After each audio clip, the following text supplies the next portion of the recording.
I thought one way of proceeding would be to deal with two sets of changes we might be able to make today. We got feedback on some of our yellow highlights and also some of our blue that I think got a pretty good sentiment of the full council that we could go ahead and make a change if we agree on it. There are only a few. There's some that were still left hanging. Then the other was I saw one as I was looking at my own Yes. oversight of these rules. I saw at least one rule I'd like to propose that we add that I think was missing. And so if anyone else had, gee, we didn't have a rule on this, it would be good to have a rule on this, raise it as part of this discussion where we consider those. So those would be my two ways, aside from a general discussion, because I don't think we got much feedback on the full document, partly, and because we deliberately focus people on the new and interesting, or innovations or changes, or places we didn't agree. So we, in a few instances, it was clear it would have been helpful if people had read, had been able to read where this was inserted to understand it wasn't getting rid of. So I was thinking about the interaction if a member of the public made a comment to us that we were willing to ask, refer to get an answer to a question, but it was, the person who asked this wasn't looking at the context where we said we're not entering into a dialogue, this isn't opening up that. So there were just a few instances like that, but I didn't think most people had had time to go through from page 1 to page 22. I would totally So agree with my you. way of proceeding this morning, I would think, was dive in for those of us who took notes. All the yellow highlights and blue, well, blue was out of sequence, but the yellow were in order that they appear in the document. So it's kind of easy, since yellow is yellow, to go back through yellows. And I believe Mandy was, when we got to the blues, was keeping a record of, you know, everyone wanted it changed, most of them wanted it changed, or there was a vote for one or the other of the options. Is that correct, Mandy?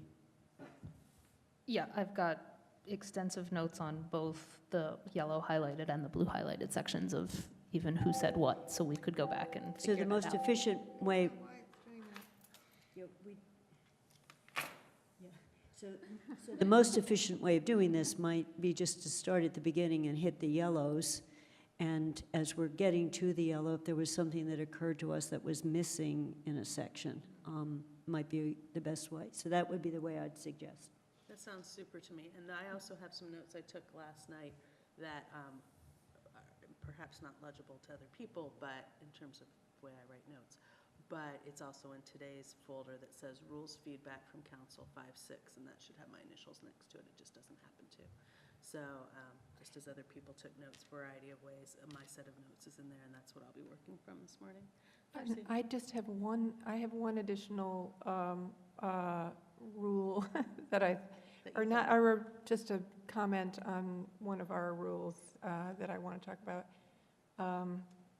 And just wondering if we have thoughts about, you know, when the rest of the members have a chance to look through all of the rules and they come back, do we assume that they're going to bring all of those to the next council meeting or to our meeting next Monday? Because I'm assuming people are going to read the rules and say, oh, well, you know, this may not be highlighted in blue or yellow, but I'm interested in this thing, whatever it is, you know. So when are they going to bring those up? So I think two things about that. One is what I was saying earlier and what we said a couple times last night, which is that they are to get all of their comments to Margaret by close of business Thursday this week. She is going to turn them back to us on Friday, having inserted them into some sort of text or Word document that takes out any identifying information. So they will be completely random notes, like you might get if somebody handed a bunch of stuff to you at a forum. And so we'll be able to digest those over the weekend ourselves, and it'll turn out some of them, of course, will be very similar, and others will be things we had never thought of, et cetera. And so that will be like, we went off and did some additional research in another community. It's just that it's in our own community, and we'll bring that back with us Tuesday. it's entirely possible some members of the council will come next Tuesday because Lynn, our president, asked that it also be posted as a meeting of the council. So I'm not going to change our posting in that respect. I may mention it, but there will be a separate posting that shows it's also a meeting of the council in case a quorum decides to show up and come give us their feedback directly, because like you say, it's entirely possible some won't write it down, some will just want to bring it to us, and some will think about it more after Margaret's deadline, and so that gives them the opportunity to come and tell us that on Tuesday.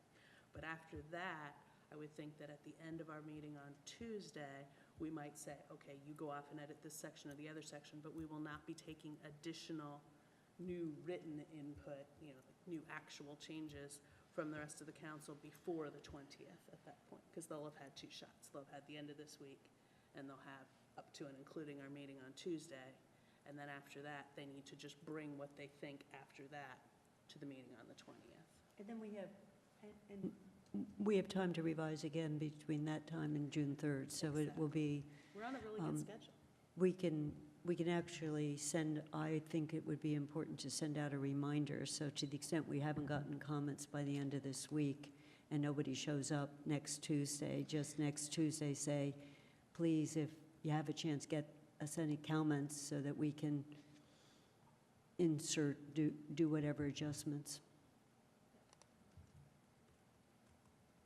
So one thing, just in terms of the final, and this could be a question for Lynn, for June 3rd, if we don't have a huge number of revisions between now and then, we always intended to have this have a cover and a table of contents to make it really easy to find. So what I thought we would do, if we don't have a lot of changes, is just before the final one, I like tables of contents that actually have hot links to the sections, but we could say we have a little bit more work to do after June 3rd just to make that the thing that gets posted up on the web that makes it a public document now. So, but I don't want to put a table of contents in until the contents have stopped moving. That is Okay. an excellent idea. So should we start with the first yellow highlight, Rule Yes. 1.6? So just one thing that came up last night as a comment, and it's on that same page, the repeal, amend and repeal. Shalini raised that where people were asking a question about something, maybe we should expand our definitions. So that came up once when we had an earlier discussion. Darcy wanted to know what a measure was, how, what was, when do we think something is a policy for, and then it was more around what's a dialogue, what's a work sessions. So I just would come back to this on, do we want to put a few more definitions in, or do they only occur once in the document and we're already defining it later? So I don't want to address that now, but it was something mentally I thought of. Is there more of a reader's guide that we need to think of, so we should just keep a record of where those terms appear? So on this first one, on the yellow, a vote of the full council at 2 separate meetings. One of the questions that occurred to me as I read what we had done was, are we literally saying a vote at 2 separate meetings, or are we saying we're considering the change at a first meeting and voting on it at the second meeting? So that we're The more not standard thing. reading and then, but are we voting? And examples, if it was, I could see wanting, where it's a real bylaw and you're changing the way you're going to live forever, you want to vote on it twice. If we are saying we want to add a rule or two we didn't think of, something simple, we say we can reorganize at any time, which might mean we have 6 committees, or we've changed the names of the committees and the charges, and I don't think we would have to necessarily bring those to a vote twice, but we might want to talk about the changes and come back. So, Mandy, I believe you had put in the double voting. Maybe talk about that. I don't even know who put in the double voting, but it's clearly there. So I think it's a substitute for a supermajority, and rules generally almost many rules require a supermajority instead of a simple majority. And so the double vote might be considered a substitute for that. So instead of requiring 2/3 to adopt rules or, amend or repeal, you could go with 2 votes at 2 separate meetings just to make sure this is what we want. We don't actually, our charter doesn't require 2 votes for bylaws, so this would be the only thing that requires 2 votes, which does kind of make it weird.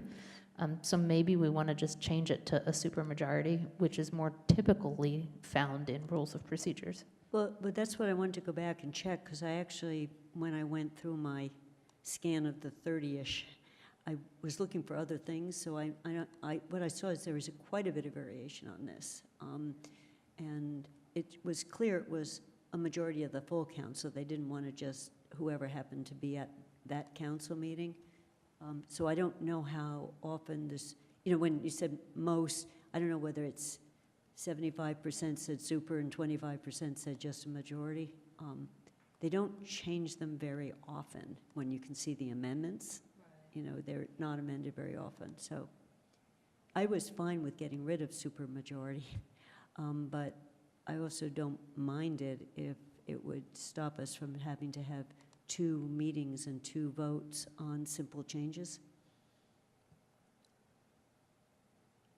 Seems like the problem is that there are most of the things in the rules are simple, but there are a few things that are, more important. So I don't know what we can do about that. That, you would sort of seem that you should have a supermajority for like 3 things and, not for the rest of the 1,000 things that are in there.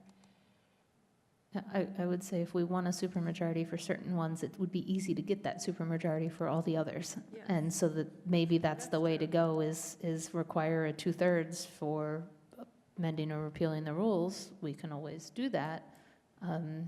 And yeah, if we're just substituting the names of committees, that's going to be a no-brainer for people to get that supermajority. So do we want to go ahead and make that change? So I just want to make sure I'm clear on what problem we're solving here. And so I think consistency is one of the issues, not having just whoever happens to be at that meeting make the rules change that one night without perhaps having, read all of the rules, et cetera, before they make the vote. And so I guess my point is, what do people think is the cleanest way of doing it? If I were, my first choice on this would have been to rewrite this, that shall consider proposed changes at one meeting and vote on them at a separate. So you get a second chance to think of, including if we had some cleanup things that we don't want to do this very often. So I wouldn't have gone toward supermajority. I would have gone to consider potential changes at a meeting and then vote it at a second meeting. So we could just mirror the bylaw language, that they shall be read at 2 separate meetings. That work. Because the bylaw reading feels is clean. not just like what we did with sort of the budget, say, where it was presented, but it wasn't fully, here's the motion, here's the changes. It's here, the bylaw reading requirement is not, oh, we're thinking of changing a bylaw and here's some possibilities. It's here's the proposed change. That comes to a meeting, and then at the next meeting is the vote on it. So it could just be reading at 2 meetings. Darcy, what do you think about? So that's basically the same thing, just saying it a different way. It says we don't have to vote on it twice. I just thought bringing it up, Oh, I see. bringing it up twice was time-consuming to take a vote on it each time, as opposed to talk about the changes we want to make at one meeting and then come back and It's, vote on it. yeah, it's basically the same thing, except it means that the first one is not a generic, oh, we're thinking of changing this rule, and we're not sure what we're changing it to. The first reading, it's specifying that first consideration has to have the proposed change in it, not a general discussion of, well, we might change it. So, That seem okay? Okay, and I'm not going to type this in right now unless you dictate it to me on how I'm changing. Yeah.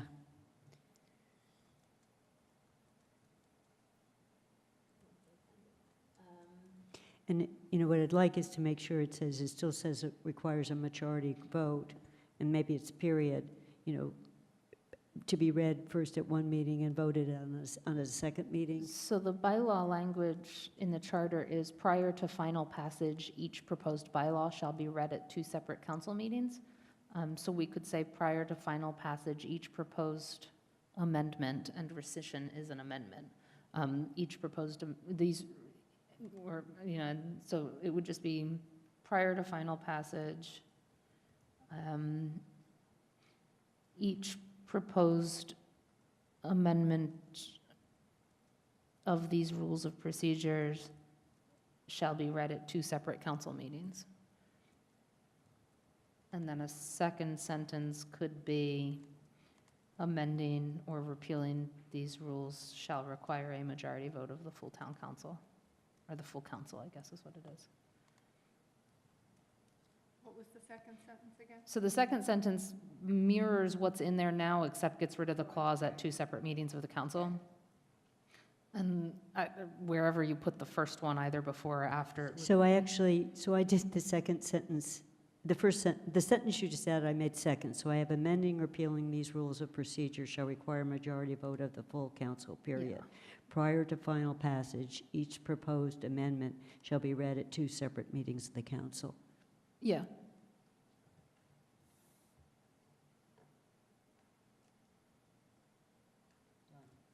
Done.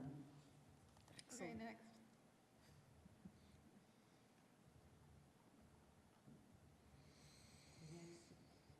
The next is on page 5.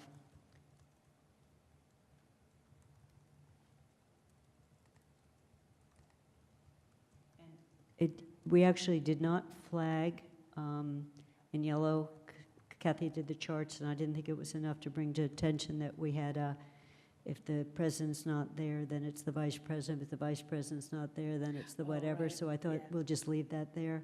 So this was no agenda item shall be brought forth after 10 p.m. The one comment I heard, there was, Lynn tried valiantly to get to 10, Gus out at 10 last night, but Andy raised the issue that to try to at least have this be at least an aspiration, we have to make sure we look at an agenda, and anything that needs to be decided that night, is time dependent, has to be nearer to the beginning, so it doesn't run into that we have to make a decision before 10. So that was the only sort of qualifying comment, and it wasn't so much that didn't like this as an aspiration, but just it had implications as people were thinking about the organization of the agenda. I actually found that comment kind of strange because the president always has the prerogative to move things around on the agenda, and Andy knows that. So maybe what he was worried about is because we have, although he didn't say this, I meant to ask him about it afterwards, maybe what he was worried about is because we have an order in our rules, maybe we just need to say a qualifier in the section that's the order that if we haven't already, which I kind of thought we did, but I haven't looked at it, that says it's okay, this is the rule, but the president still has the ability to move things Yeah, around as we is have a appropriate. permissive rule. It says, shall follow the order unless the president or presiding Yes. officer determines we need to shift the order. We've made that permissive now, Yeah, that that's this is what I the general thought it order, said. but shifted around, and we've been operating that way. I mean, we've moved things up or down. Absolutely. So then I think I didn't hear any objections to this being an aspiration. I have the same notes as you did and as Alyssa did. I wonder, though, do we want, the way it's worded, and I might just think about this for next week. We can't bring it forth unless we determine, which means anytime after 10, we'd have to have a vote every time.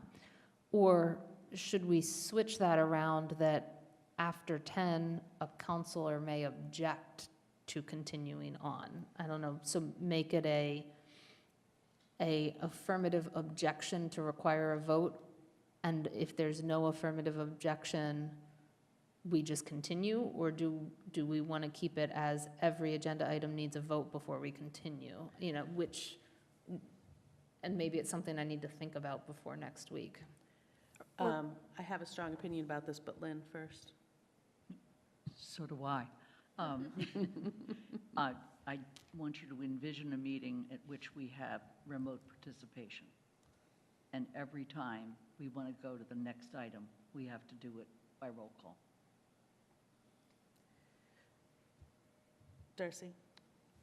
Why do we have to mention agenda items? Why can't we just say, no regular meeting shall continue after 10 PM unless the council otherwise determines, or something like that, so it doesn't have anything to do with agenda items? That would make it easier, so it's not a vote on each one. It's just we make a decision to continue. And what Lynn is pointing out, that if someone's on the phone, we have to do a quick roll call vote saying, are you willing to stay on? I'm thinking of when I was in Switzerland at 3 in the morning. I was on for the duration, so you would have gotten my.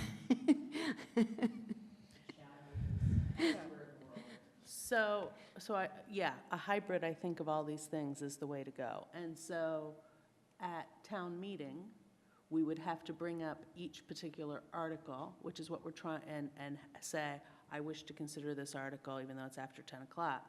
And then we'd have to do it for the next one and the next one. And so rather than having to do that for exact reason of the roll call, So I'm less comfortable saying somebody has to actively object. So I like the idea of what Darcy brought up, which kind of meets in the middle, which is that the meeting continues, we make one decision that the meeting's going to continue.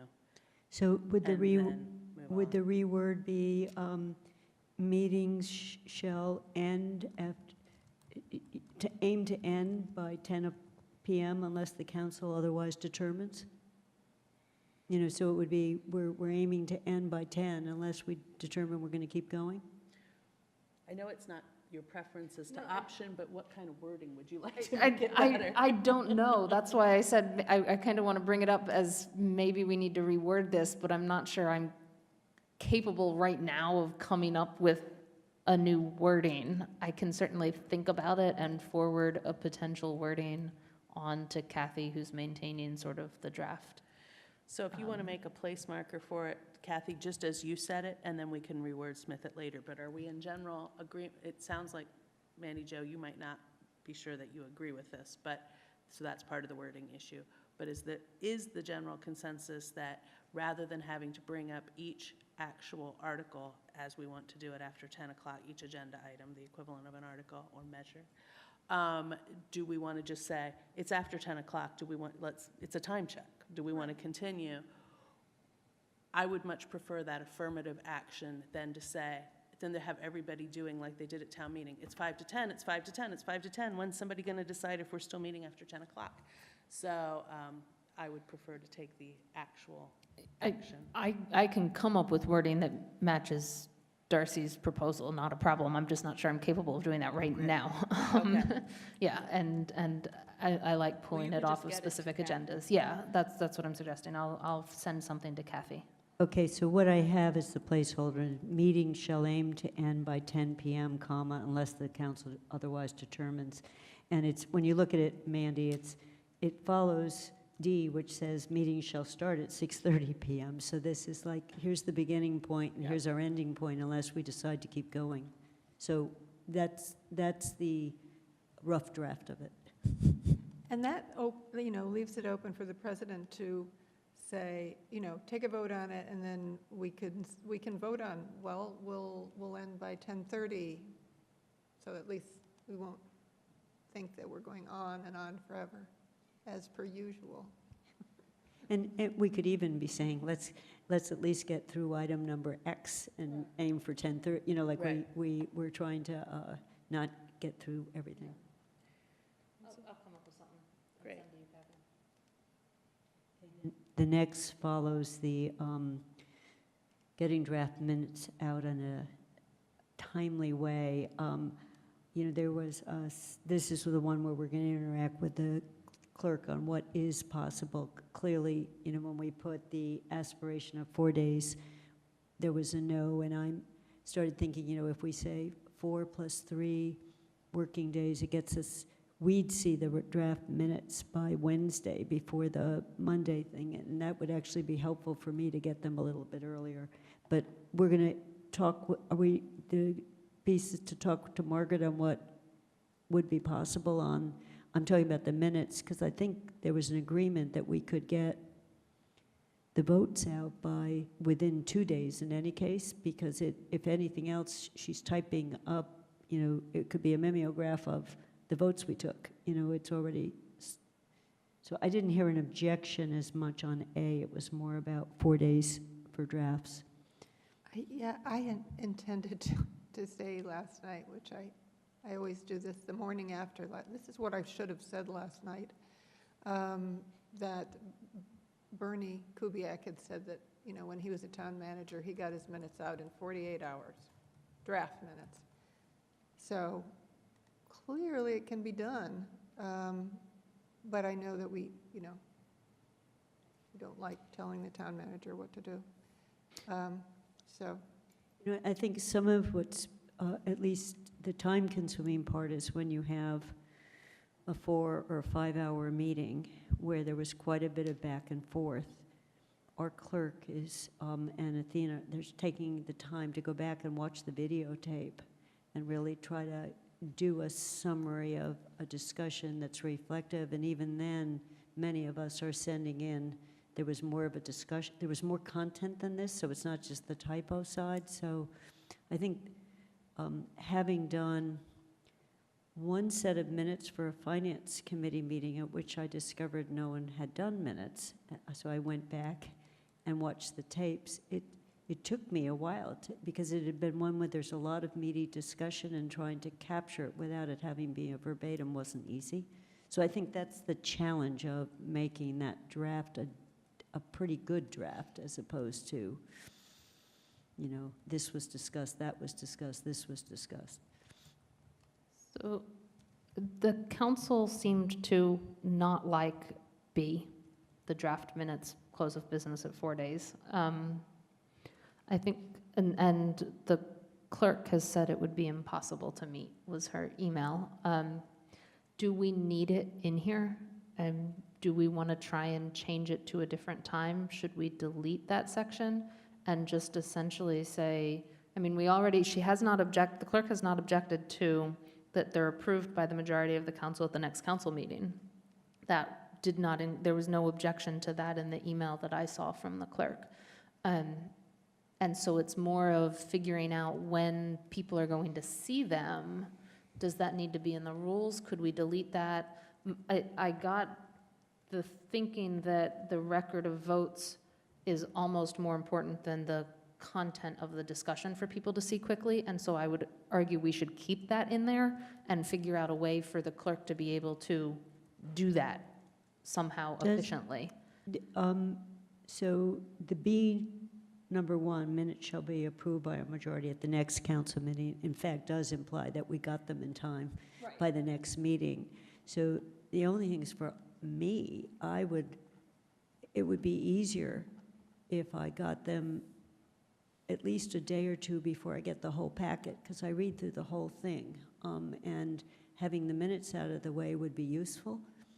Every once in a while, I don't do it often, I go back and I said my memory, and so I've sent, there was a confusing one once where it really was not quite, the wrong person was saying things. It was reverse. Someone had said this, but it was actually, they had an opposing view and the other was positive.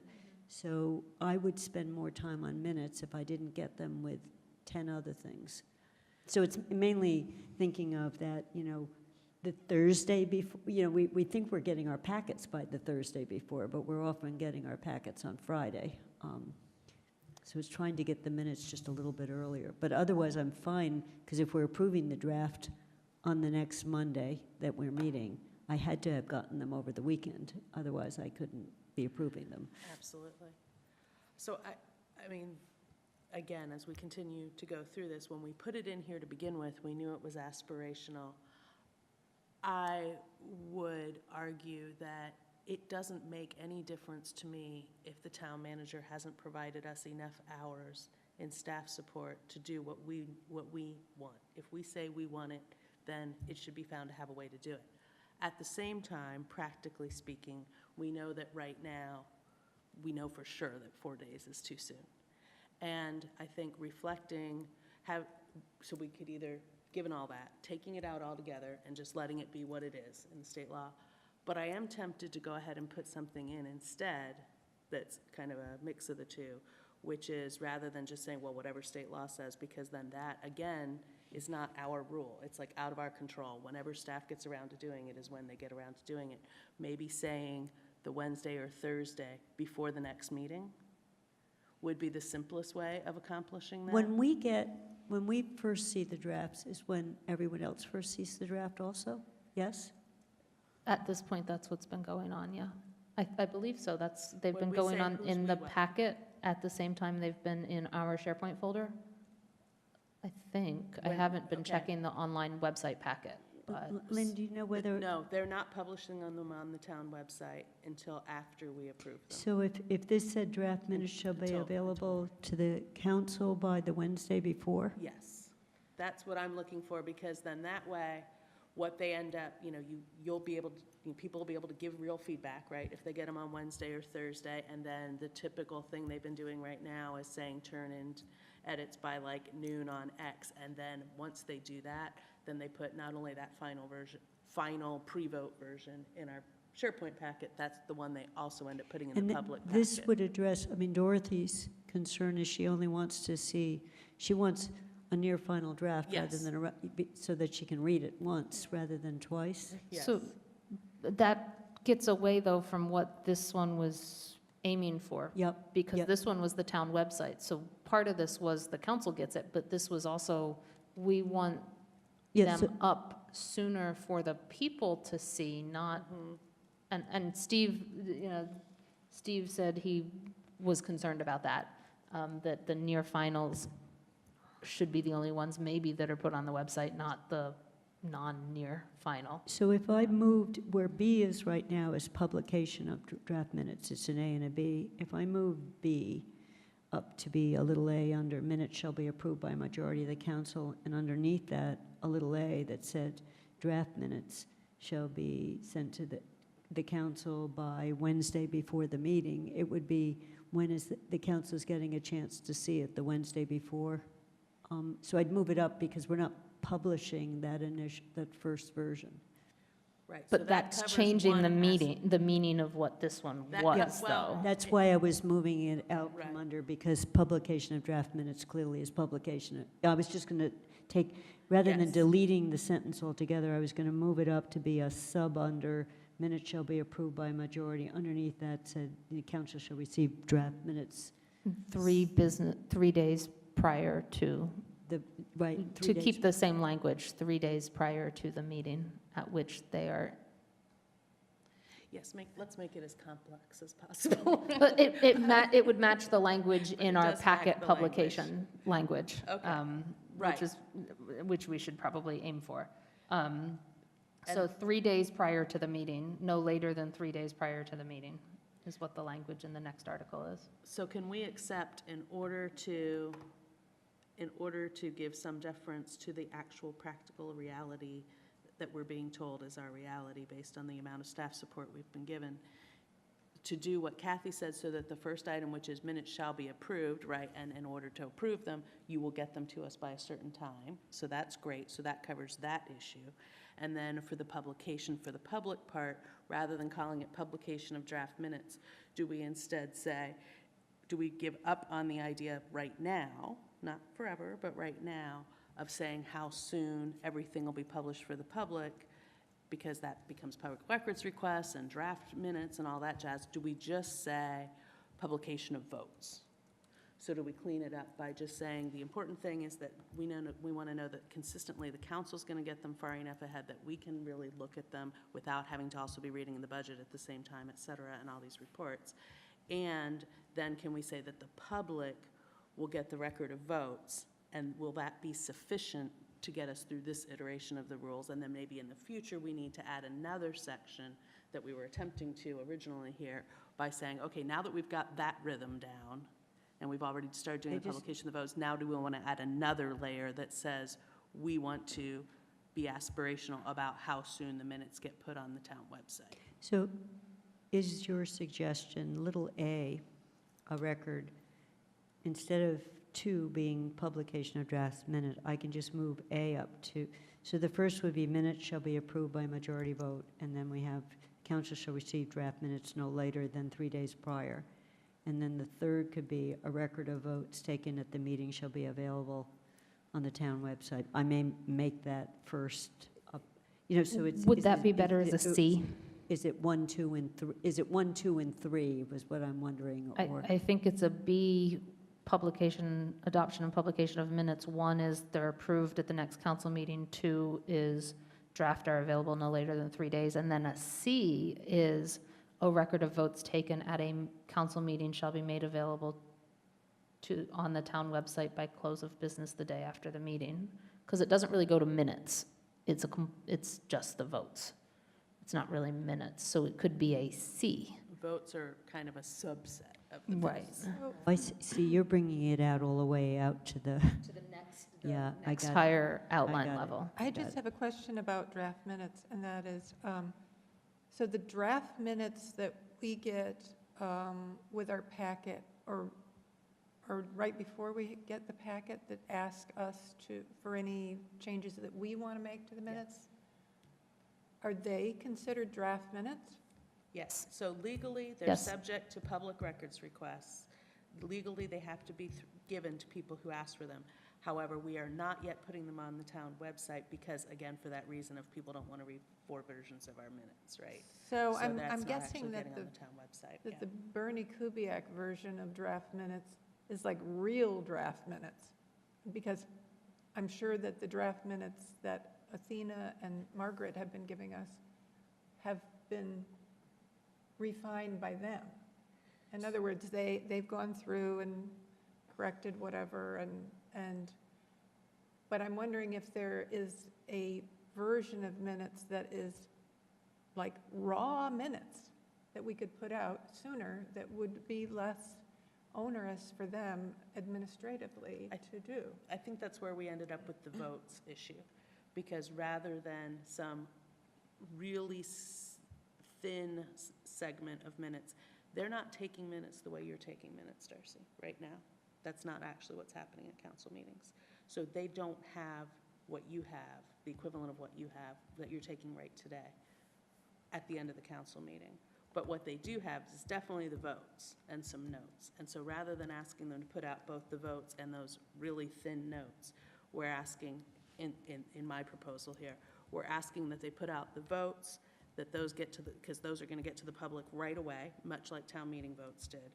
And then we're asking to make sure that we have a rhythm where we're getting the notes they have then crafted, the minutes they've crafted after they leave here. And they go home and they go back to work and they watch part of the tape. Then they send those out, like you said, usually a couple days before they send the packet out, not always, and ask for our feedback. And then the ones that have had feedback are the ones that end up on the public website, so that the public sees something that's hopefully pretty close to final, because everybody's turned in their notes about what they are, although occasionally people read them later in the weekend and realize that. But that's why we want to back up the when they get them to the council, so that there's enough time for council to do that, so it's more likely that we can actually just approve them, get the public will then have seen both the draft ones that are in the public packet, and then they'll also shortly after that see the approved ones, because we will have just approved them at the meeting. But they will get the votes if we ask for this, and that to me is like the draft version that accomplishes what you're talking about to the best that we seem to be able to, given the staffing that we have. I just would be interested to know what other towns do and to write their notes from the meeting, because it seems like there should be some way to have the draft version immediately. I mean, if we can have it immediately after our meetings, why can't the clerk? I hear what you're It saying. seems like there should also be a technological way of, if it's being videotaped, having a transcript of the videotape technologically produced immediately. You could probably do that pretty easily. You could transcript, if people wanted to go and actually read the meeting rather than see the meeting, you could probably do that. There's an easy way of turning, there is a technological way. YouTube does it automatically. There are services. When you right? upload a Yeah, video to YouTube YouTube, does they'll it. create a transcript for you. It's Yeah, not so- great, but it's done automatically. So in effect, we have a record of our meeting. Amherst Media's been pretty good on getting these up Fairly 48 quickly. hours. Yeah. So let me just suggest we keep moving, and I'm just going to read you back the edit I did right now, and we can, Yeah. this is certainly not the last time. So right now, little b says, just what it always says, adoption, publication of minutes. Then I made number 1, in terms of the order, is the council shall receive draft minutes no later than 3 days prior to the next council meeting. Number 2, under this, minutes shall be approved by the majority of the council at the next council meeting. That sentence is the same. Now there's a new little c that says a record of votes taken at the meeting shall be made available on the town website by the close of business the next day. So the minutes piece has 2 pieces, when we see it and when it's approved. And I guess it's assumed that if we're approving it at a meeting, it's in the packet. You know, it's been published by that point. I mean, everyone gets to see it, Do I we just, think.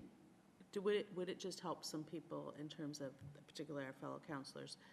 Do we need to, or is it clear, I mean, it's clear to us, because we've been doing this a while, that votes are a subset of minutes, right? They're not the full minutes, but they are actually going to be part of the minutes eventually, even though they won't, like, reattach that to the minutes. But would it be better to say adoption and publication of meeting records, including minutes, or minutes and other records, or just minutes and votes? Do we want to say anything different in the header to make it clear to people? So the two then I things we're could move talking little about? c back under, that would be great.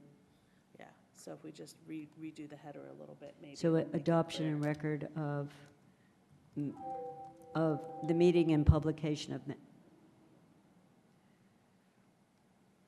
so it would be adoption, publication of minutes and records of the meeting?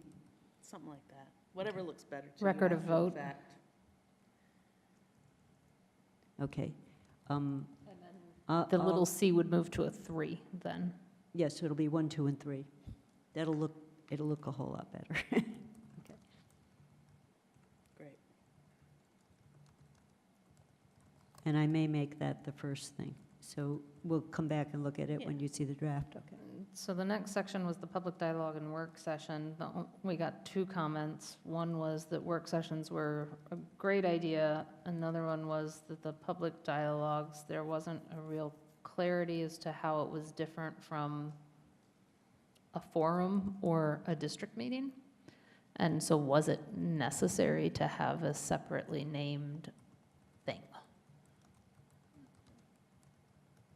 It wasn't asking for, the comment wasn't asking for deletion, it was more of how many of these names and special meetings can we have? And I think that's where Shalini's comment of maybe add the definitions of each meeting somewhere in.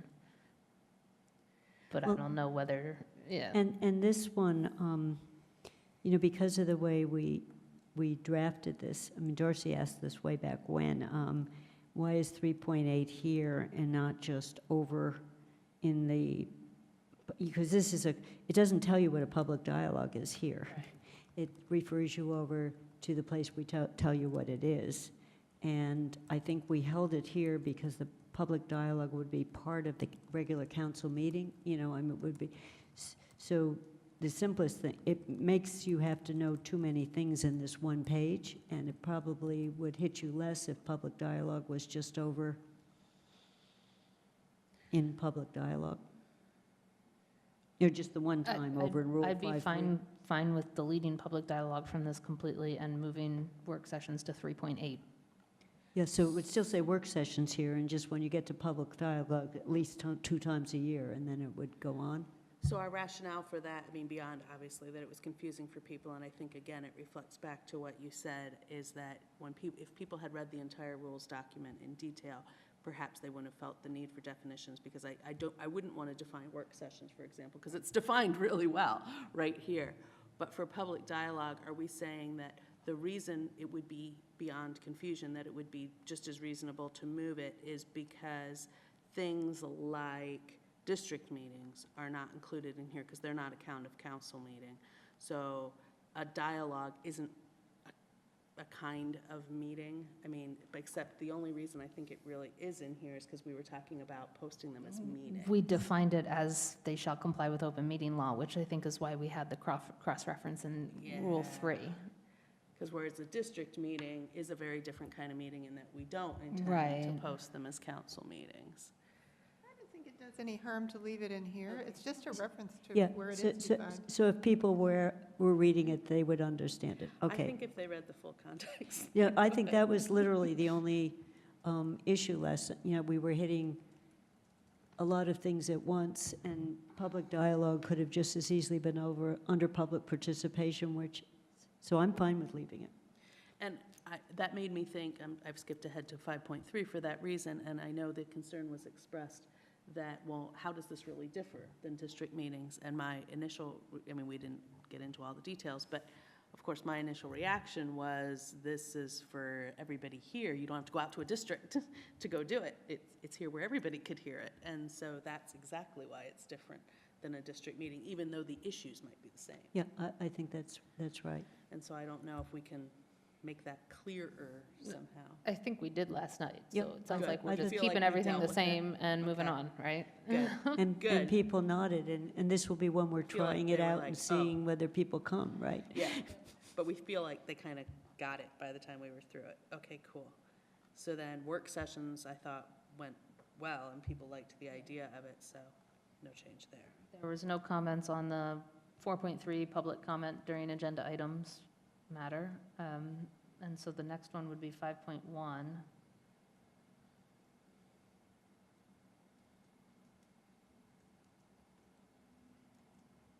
At least I already had said this, I thought the main comments on this was because it wasn't in context. Yeah, You know, that's what so I you have. didn't I get think to so, see the too. first part that said not to engage in a discussion or a debate. They got So that these confused, were yeah. subs underneath that. So I don't think we need to So, change anything. no, I don't think we need to change I anything. think At if this you point. read the whole thing, we answer the question. Where- 5.1E. So public comment is for us to hear comments, not to engage in discussion, and then we added, if there was a question about fact, the president could recognize someone to answer it, or you could ask the person who's making the comment, I didn't quite understand your comment. You know, so opened up, not the beginning of a long discussion, but at least some interaction with the person. So we're leaving as is? So we're leaving Yeah. it as is. I think that's Which the brings us to intention. 6.2 options, the courtesy and decorum.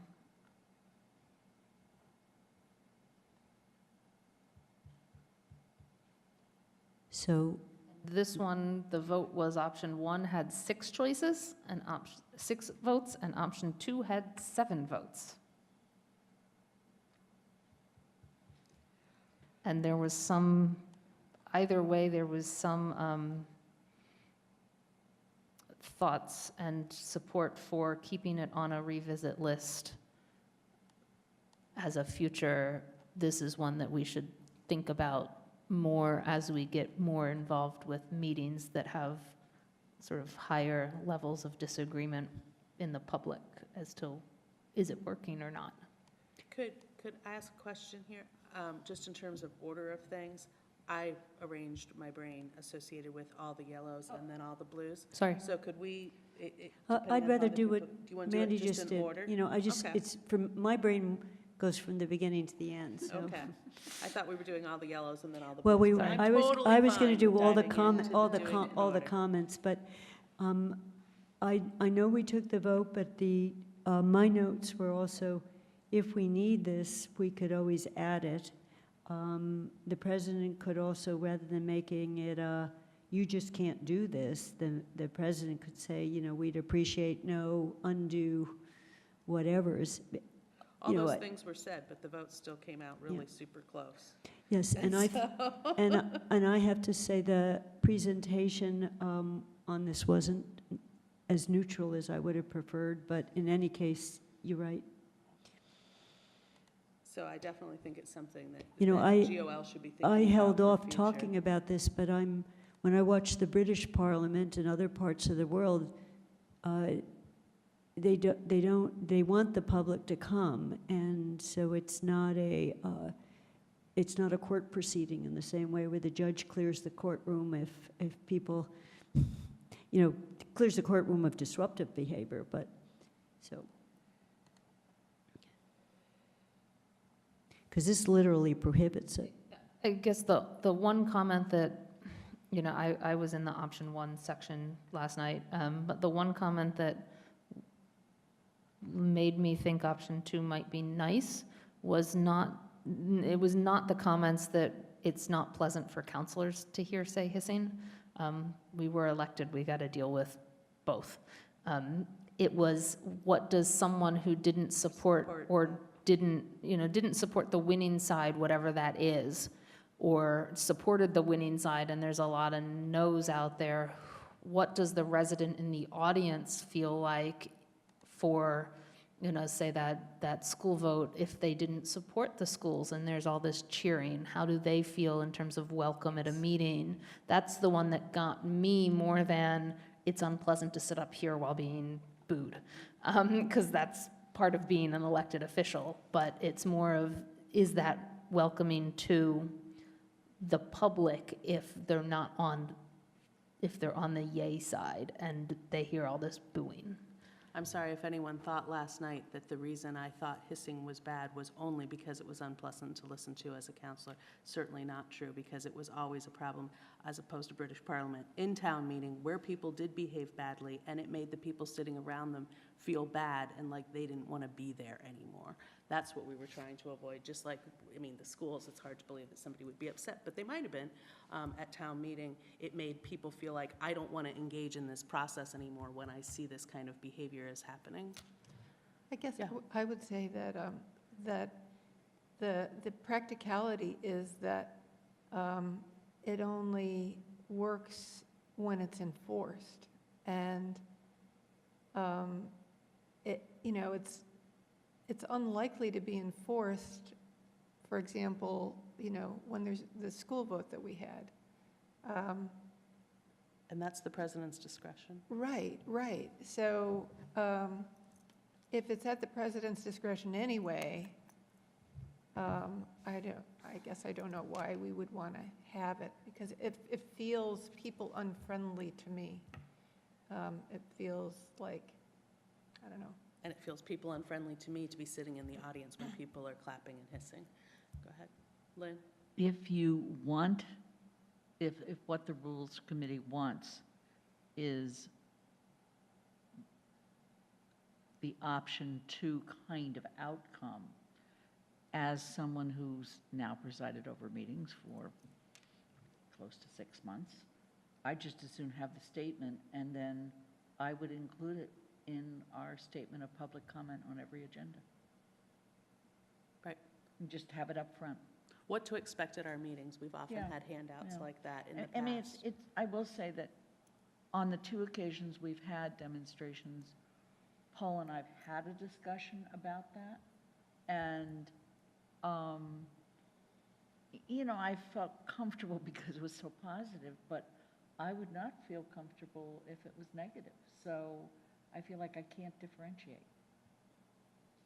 So, Lynn, are you thinking, the current sentence says those present shall not engage in, what you're saying is the president would announce, just the way we're operating is we appreciate you not engaging in audible yays or nays? There's a 2-paragraph statement on every agenda about public comment, Yeah, so, and I would just add the sentence that is. But that in doesn't our- take it out of here. It's No. still our No. rules, and then but Okay. she's talking about how it can be practically Okay. useful. I'm saying, leave it in here, and then we And then add it to that. the public comment the- part of the Okay. agenda. The vote was to put option 2 in. I actually would recommend getting rid of the word audible if we're going to go this route.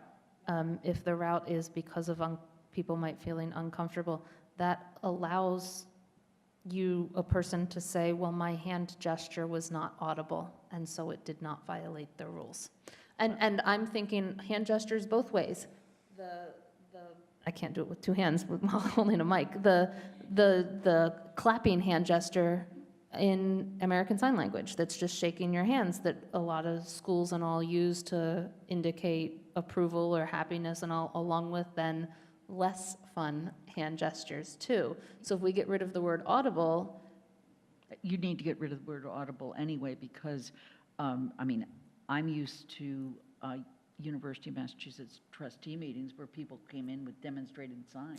That's where I was getting, that's one of the reasons we Yeah. put, that Audible was in here at one point, is because how do we also address the signage issue? Then take it out. Then take it the word out. audible out. But by taking it out, you feel like it covers both the signs and the clapping. And that's part of what we were trying to do, is because I have seen it done where you can't bring signs in, and so like they make you check the sign at the door, but they do allow you to clap or hiss. And so I'm saying I want to prevent the, and I want to prevent the hand gestures, and so that's why it was trying to get at that. But if you think it better gets at that by taking audible out, because audible seems exclusionary, whereas I was thinking it was adding an additional level of demonstration, right? So it's just it's in your interpretation. Okay, I this- would have some people say demonstration just means they brought signs, and that's Okay. not what I mean, that demonstration doesn't mean they means. can't picket outside the building. Right, It just means we're not going to allow picketing in meetings and right. stuff like that. even just in the hall. Because we don't, it's absolutely true that we don't want to limit it to audible, because we also don't want them shaking signs at us, which can be quiet, right? So whichever, Do we want You it can before explain to D people or better. before the original D or after the original D? I think that we need to let the council take a vote on this. they because did last night. That was a straw vote, It was still a vote, and but that so was a straw vote. we're And not going to put straw votes, we are not going to put back as let's relitigate the whole thing all over again. I would put We're it gonna in, rewrite That's it what a and straw give vote them the is. choice. No. I'm I gonna, would put it in as a track change. Right, And if the people who voted last night don't agree with that, then they'll bring that back up. exactly, And it- that's how I they do will it. say the council is split. They love to hear the kids and clap for them, but you know, there's a difference, so I'm going to leave it highlighted. We can make it any color we want, but there's a difference of a show of appreciation. So I don't think it was so much we were clapping because we did the boxes, but these kids have been so brave, you know, so that's a different, you know, to be silent when people got all their courage up to talk to you.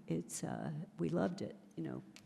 So it's different than a, yay, we passed the Affordable Care Act, which did get a lot of cheers when that happened. Yes, and I would argue that even though it says those present, if the council bursts into spontaneous applause because we want to applaud third graders, I think that's different Yeah. than, and like, oh, you know, we did this special thing for the kids. It is under public courtesy and decorum, not the council courtesy and Exactly, right. decorum. It gives So us a it's little not, tiny space. there's a little bit of argument you Little could tiny make. space, that just the to council be can do here. it. Yes, exactly. And after So- about a minute of applause, I can say, you know, normally we don't allow that. But Yes. in this case, Exactly, and even Pistrang, I think, did that But that's once. what I'm talking about, you know? Like, we are going to allow it when we want it, you know? Once a year.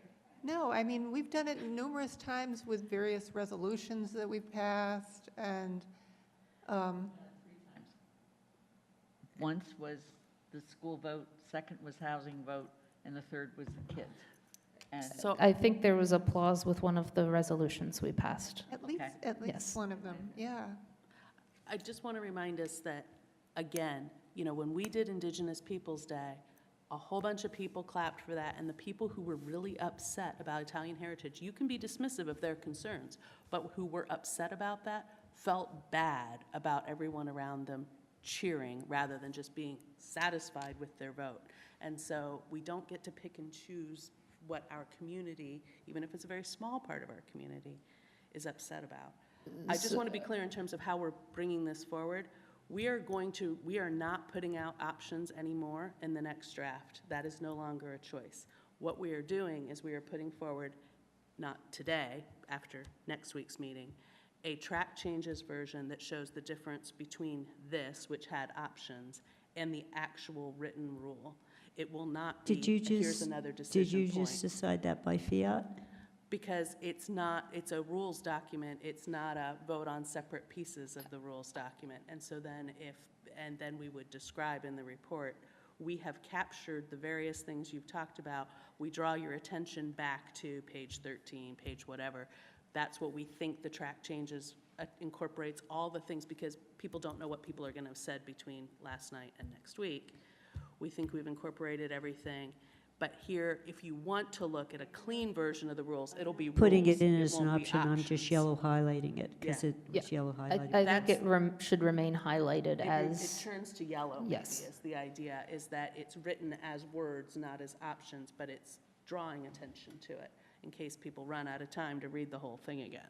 are we ready to move on to 6.4? Yes. Appeal the president's decision? Oh, sorry, Darcy.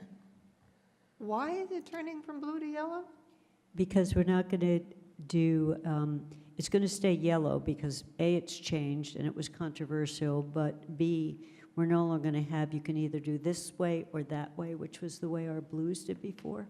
Right. So we're going to We present the could, we rules could document. adopt one more color if we wanted to, which is, there was a near split vote on, in other words, we could do another kind of coloring. We're not asking you to vote, but we're just reminding you, you guys made this decision with a split vote, and we adhered to it. So we can, I think we can move on and figure that one out. Yeah, I think we should highlight it again because we also changed the wording and it was such a close vote. And Right. so bringing it up for another potential discussion, as Darcy said, straw votes can be changed. And as we discuss it a little more, that might come out. We should recognize though that we took the straw vote majority opinion and then modified it even more.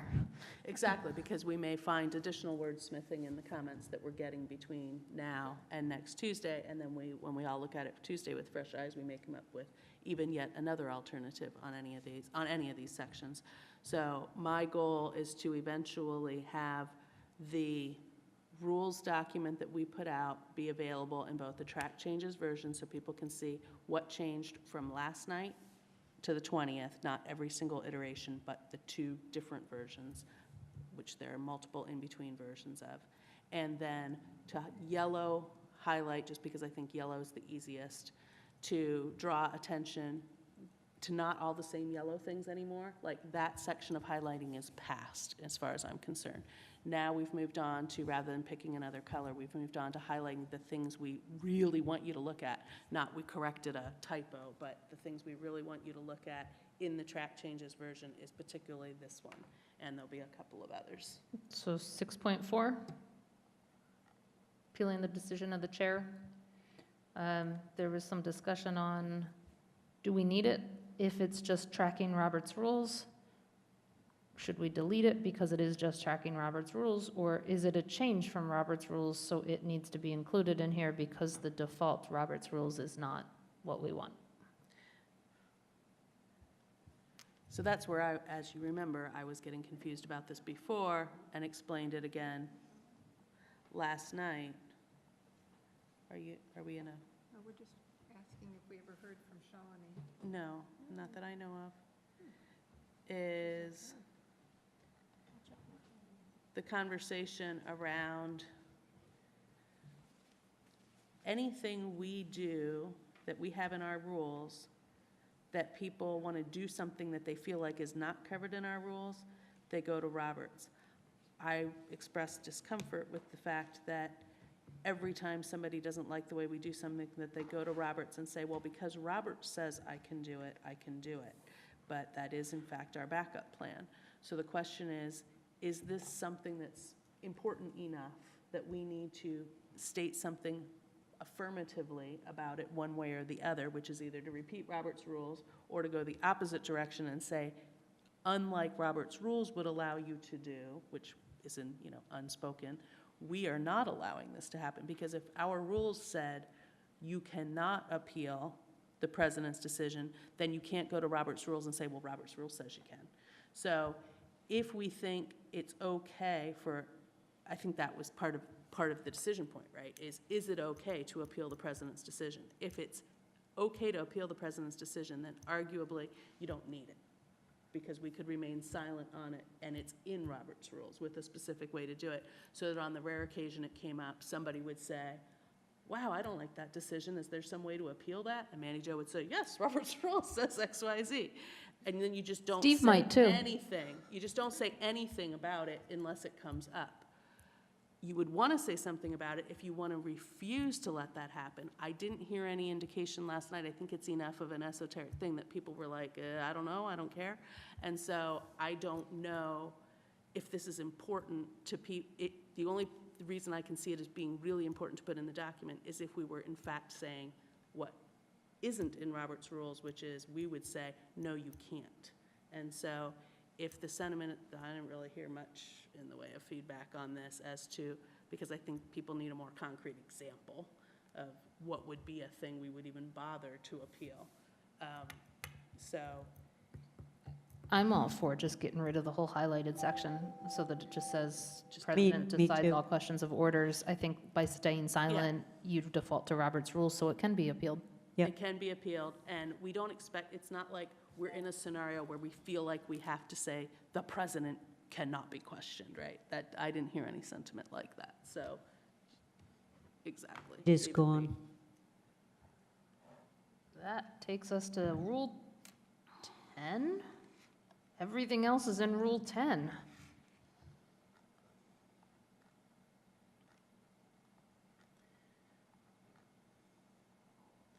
Well, who knows, if everybody had actually read the rules, they might have had more Yeah, questions. we need to but- stop at Rule 9, 9.2. The first paragraph needs modified. It should just track the second paragraph because of how we changed Rule 1.6. Okay. And the reference should change from Rule Yes. 8.3 to Rule 1.6.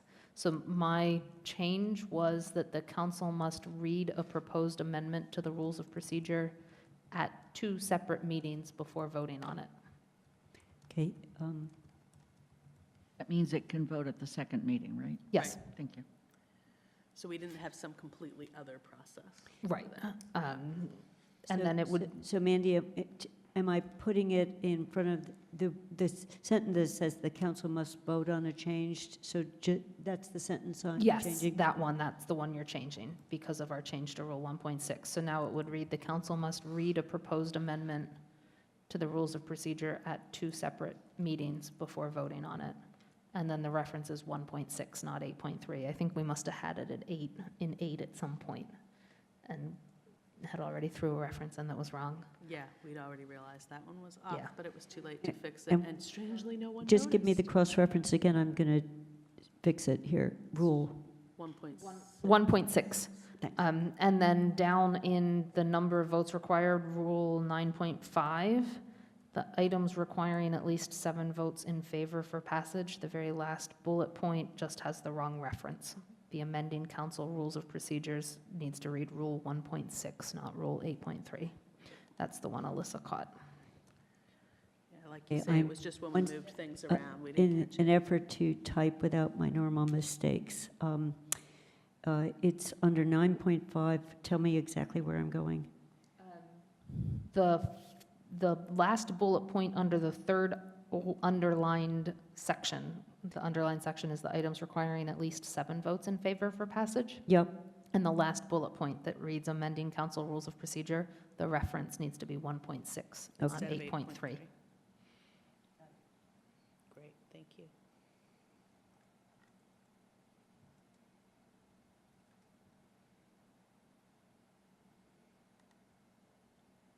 same mistake twice, that's good.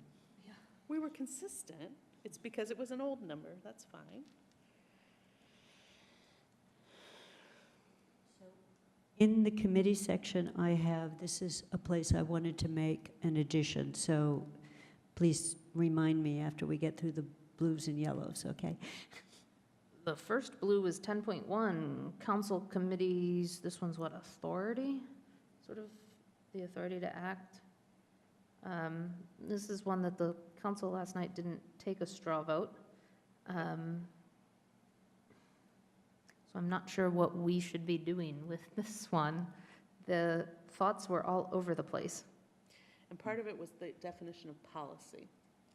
Yeah. And could we decide, could we possibly, as 13 people, agree what is a policy, which was the kind of, because I felt like each person who spoke to policy being the important thing to them that they weren't willing to let a committee do, that their definition of policy might have been a little different than the other person who also wanted to make sure that policy, because I agree that policy needs to be established by the full town council. The question is just, what is policy versus practice Yeah. versus So- measure? I wonder if we maybe get rid of both options and move it back to what Darcy suggested, and I think, Kathy, you suggested, the two of you, where it was like, committees shall take no action that bind the council Council. or something like that, that's And- a little more, it's still The open to binding some part. interpretation, but it's less open to Yeah, and- interpretation, And I I think. found that after we'd all been meeting in about 4 different councils, rules that, that had a very strong declarative sentence like that. So would under binding then, for example, just to make sure we all agree on what is binding or not, so that we can give that example.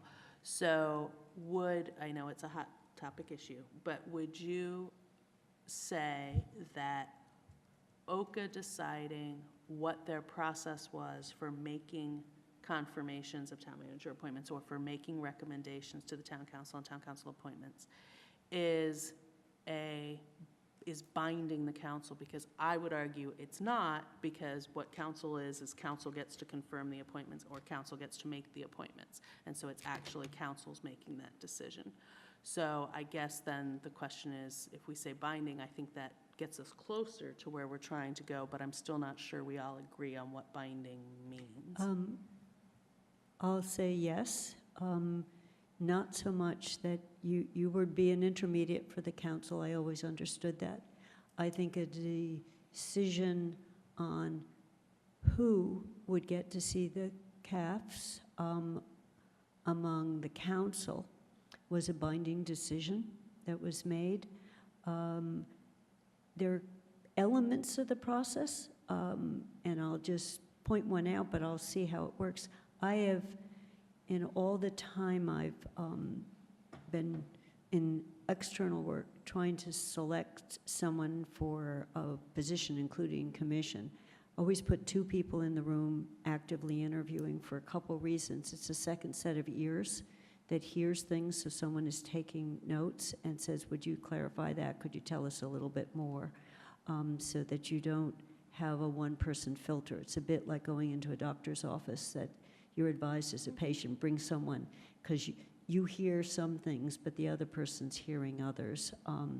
So it's binding in that we end up as a council not having information that we need to make a decision in a very different way than deciding on a format. But I agree, this kind of wording would allow us, binding, would allow us, to what extent did it tie our hands from doing something we might otherwise have done, reaching a different decision.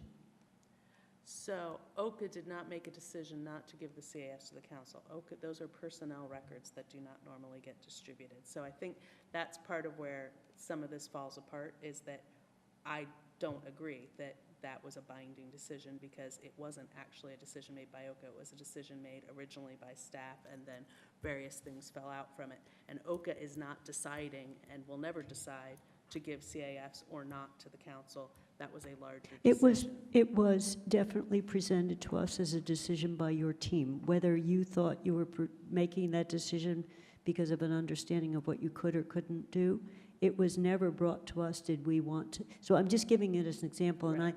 I don't know what in the future might be like this, because the CRC committee is likely to have a lot more issues that we would not want them to move ahead, and we certainly wouldn't want them to be taking a position on something before it came to the council, just because of the nature of the topics.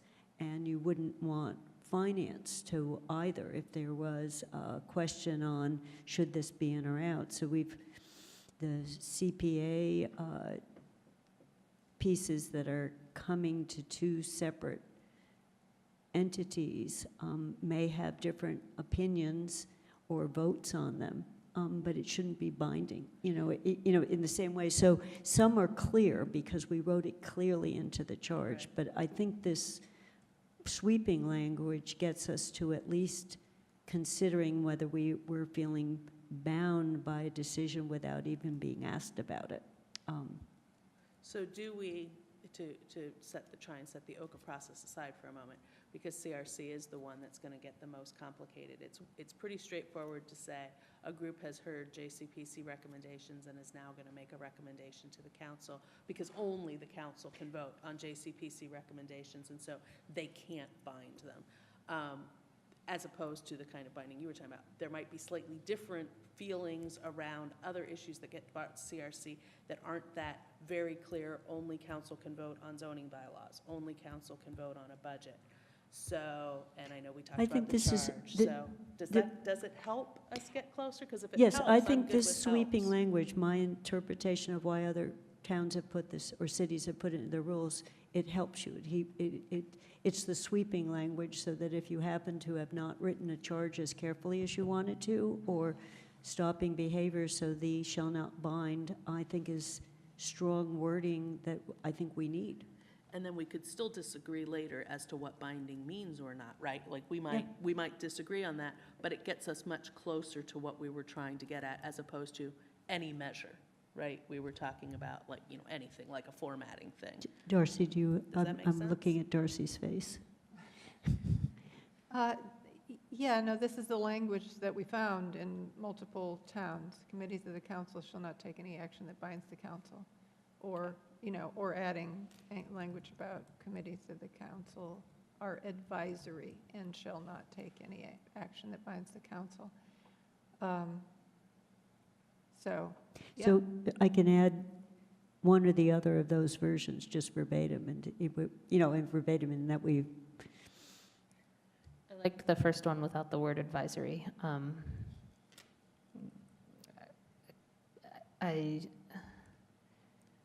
I'm not sure how I can explain why, so I'm not sure I'm going to try, but having come from a position where I would like to see our councils a little stronger, I am actually in support of a non-binding, the language about binding versus adding the words advisory in, Yeah. so I could support the council committees can take no actions that shall bind the council, or whatever it was I think Darcy that's said.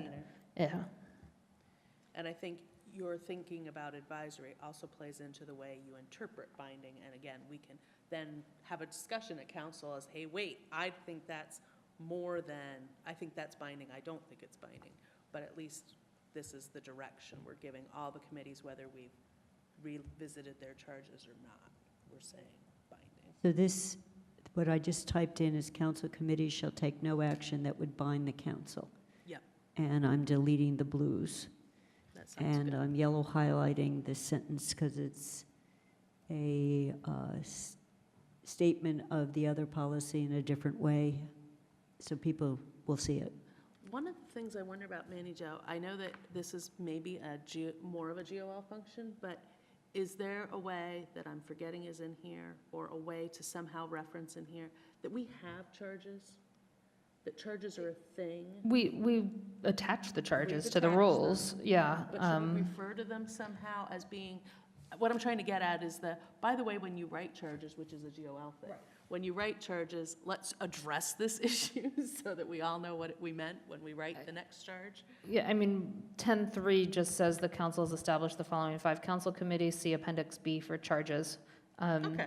You know, Then I think at that least it covers just it. says that.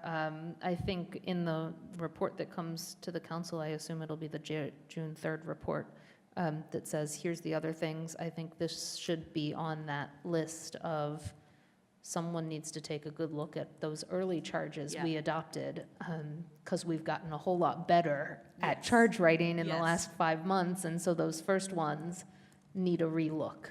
Yeah. Yeah. Live and learn, that's what we're trying to do. That brings us to what, 10.2? Yeah, 10.2D. 10.2D, 8 counselors. Why do I only have 12 voting?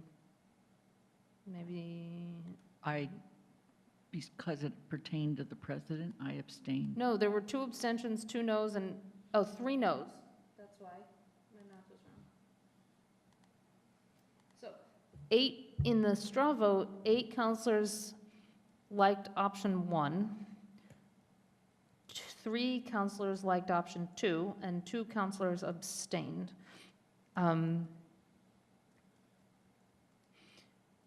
Although there was a lot of requests to potentially reword to put in there the president's duty to oversee from the charter and maybe define what that means.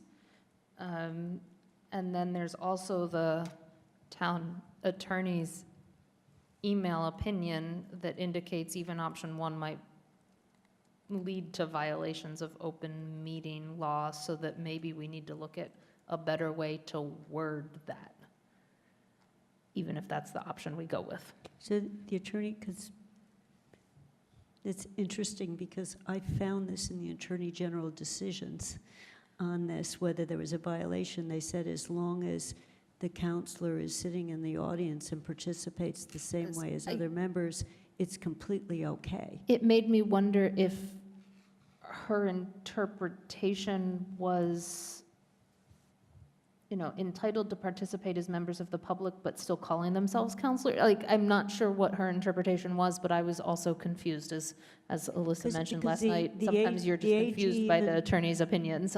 Because the AG has been very clear on Yes. And the AG didn't even do is, you can't even say you're a council member. They just said they have to be during public, that you could identify yourself any way you want. It wasn't a restriction. It was interesting, because in one of the decisions, because I went back and was reading, like, one of the decisions, the determining thing is the person, the extra counselor, was out there and came up and sat here, so they were behind the bench or in front of the bench or whatever, and were clearly active and they said, and there were 3 of them, and it was a committee that was already quorum size, so they almost got to their full council, but they said if they had sat out there and during public comment time made comments, it would have been fine. Yeah, Yes. is there a potential rewording of option 1 that is, instead of are entitled to participate as members of the public, are entitled to participate in the same manner that members of the public participate? And that might, Do you feel like that? that might clarify it a little bit more. And I don't know whether it helps, but the in the same manner might help Okay, be more clear. and We can always look at it and see if we feel like it, we could add it, A- and and then see then, if we feel so like it really. councils who aren't appointed then that goes on. And then are we adding the president, it is charter language, shall oversee, and by oversee it means the following? Do we want to define oversee Yeah, in the rules, I think is the question. because we've actually, the counselors, comma, including the president, comma, takes that away unless we add it. It says the president's just like the rest of us, and the president does have this other role of overseeing. But that's not, I hear that, and I think that it just doesn't belong here. But I do think we need to define oversee. I don't think coming to a meeting is part of overseeing. I think that overseeing is actually a broader issue, which include, appointing's already called out as a separate issue, but overseeing is also saying, I thought you said you were going to get X done at X particular time. That's the kind of oversight.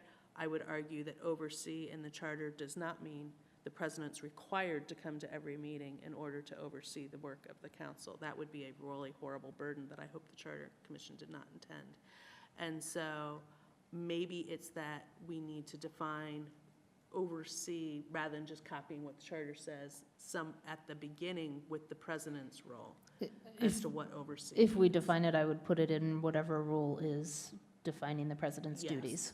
Rather than Because putting it that's in where it here. is. And then, is this section, this counselor's not appointed, is it appropriate in process to establish council committees? Or could it, is it better in like powers and duties of standing and ad hoc council committees, even though it's not really a power and duty of the committee? Like, it doesn't really, to me, it's not really a It do- process. It doesn't fit. It yeah. doesn't seem to fit in the process part, but I'm not sure if there's anywhere it really does fit, unless we move it to courtesy and decorum, but that would be a weird spot to It put certainly it. would, if we, moving it to follow, the council shall review its committee to organize each year. If this followed that, at least it wouldn't be in the middle of the other things. That would probably be better than, even if we keep it in 10-2.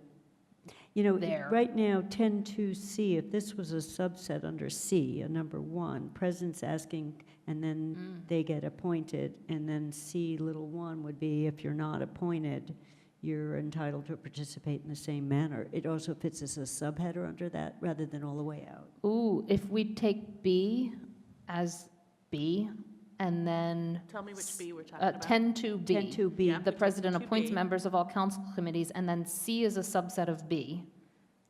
The, Yep, Uh-huh. yep. and Yep. whatever D option, that yep, is a subset of yep. B. Then that works. That works much for better. construction, right? Exactly, exactly. But what are we deciding about the options? Well, there was a definitive vote that ex officio died. So the way it would read now is the president appoints members of all council committees as the top level. Then underneath that, the president first asks councilors for their preferences, and then they get notification, and then a second line says councilors, including the president, who are not appointed member, are entitled to participate in the same manner as members of the In public. the same manner, right, because we changed that. And then we're going to go back to Rule 2. So, yeah, back in Rule 2, it's funny, when you look at it now, nice and clean, oversee and ceremonial are the only two that don't have a reference to something else. And so, do we just go ahead and break it out here, or do we actually need a whole rule about what oversee means? I mean, I think we have lots of choices. What would how would our current president, just say, for example, hypothetically, how would our current president feel like what your brain thinks of as oversee, how could that be communicated in words so that people understood what you interpret oversee to mean? I can describe when I've shown up for meetings, I can describe what I've tried to do, but in my mind, it's trying to help a committee get their job done, Yeah, which is clunky. right, but At if best. a committee was struggling, right, that's Yeah. what oversee helps, Right. is that you come in Yeah. and help them figure out, okay, Right. to And get you the to other his next point. times, I have to say that, in Oka, because of just how the committee struggled with the whole appointment process, and because so much of the issue was new to me, okay? Also went because it was educational, and I felt as president, I needed to understand it. So it wasn't, sometimes my going to Oka was more making sure I understood the nuances of all of the options and, everything else. And so but I don't know that that was really done, I don't know that that was overseeing. I think it was more making sure, Facilitating. well, not even that. I mean, It's building, like, understanding, though, because same thing for Yeah. CRC. Now, CRC's not doing anything complicated yet, but when they start to. But I've actually gone to all CRC meetings, and there, I feel the role I've been playing, and also David has been playing, is to help the group Yeah, get on track, define a doable set of things they're going to do. I mean, they have this broad, drive a truck through it. charge and trying to help Yes. them prioritize. That's what it's been about. So I have a suggestion on this. It's 2.2, actually, we had it always here. D says oversee council And it was committees. so It's naked. always been there. No, it's always been there.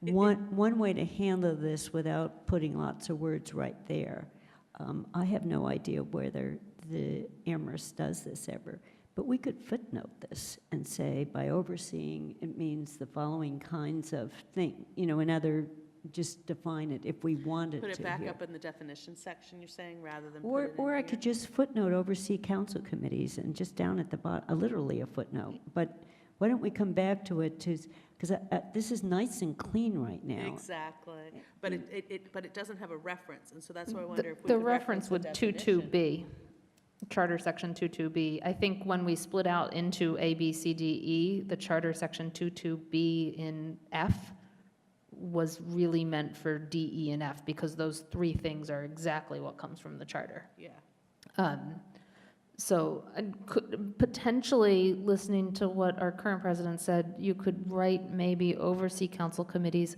in order to facilitate the work of the committee. It still doesn't really define it, but it gives it a little more The other thing I would say, substance to what, and Yeah. its relationship to the full council. And let me just Yes. say, because a lot of what I've done is yes, say, oh, and on the agenda on such and such a date, or we need you to do this so we can start that process. right, exactly. I just I like expand it. that. And what I'm noticing is 22B is also the source of F, and it's also the source, actually, of appointing counselors. So 22B is actually, governs this whole thing, doesn't it? Is pretty that- much, yeah. So the president, A through F is 22B, and then G is 22C. So can we just take 22B and 22C and put them next to the heading for 2.2 and stop adding it at the end of every sentence? Because I do think it's important So- that in A, B, so and C, we powers and- reference rules. so it goes powers and duties of the president, Charter section. and then charter, these two sections? Yeah, Okay. because then that way, that way it's cleaner that like, really all of this is from those two sections, but rather than putting it next to the ones that. Okay, I'll try that, Yeah. and you can look at it in the next construction. So what I have right now is oversee council committees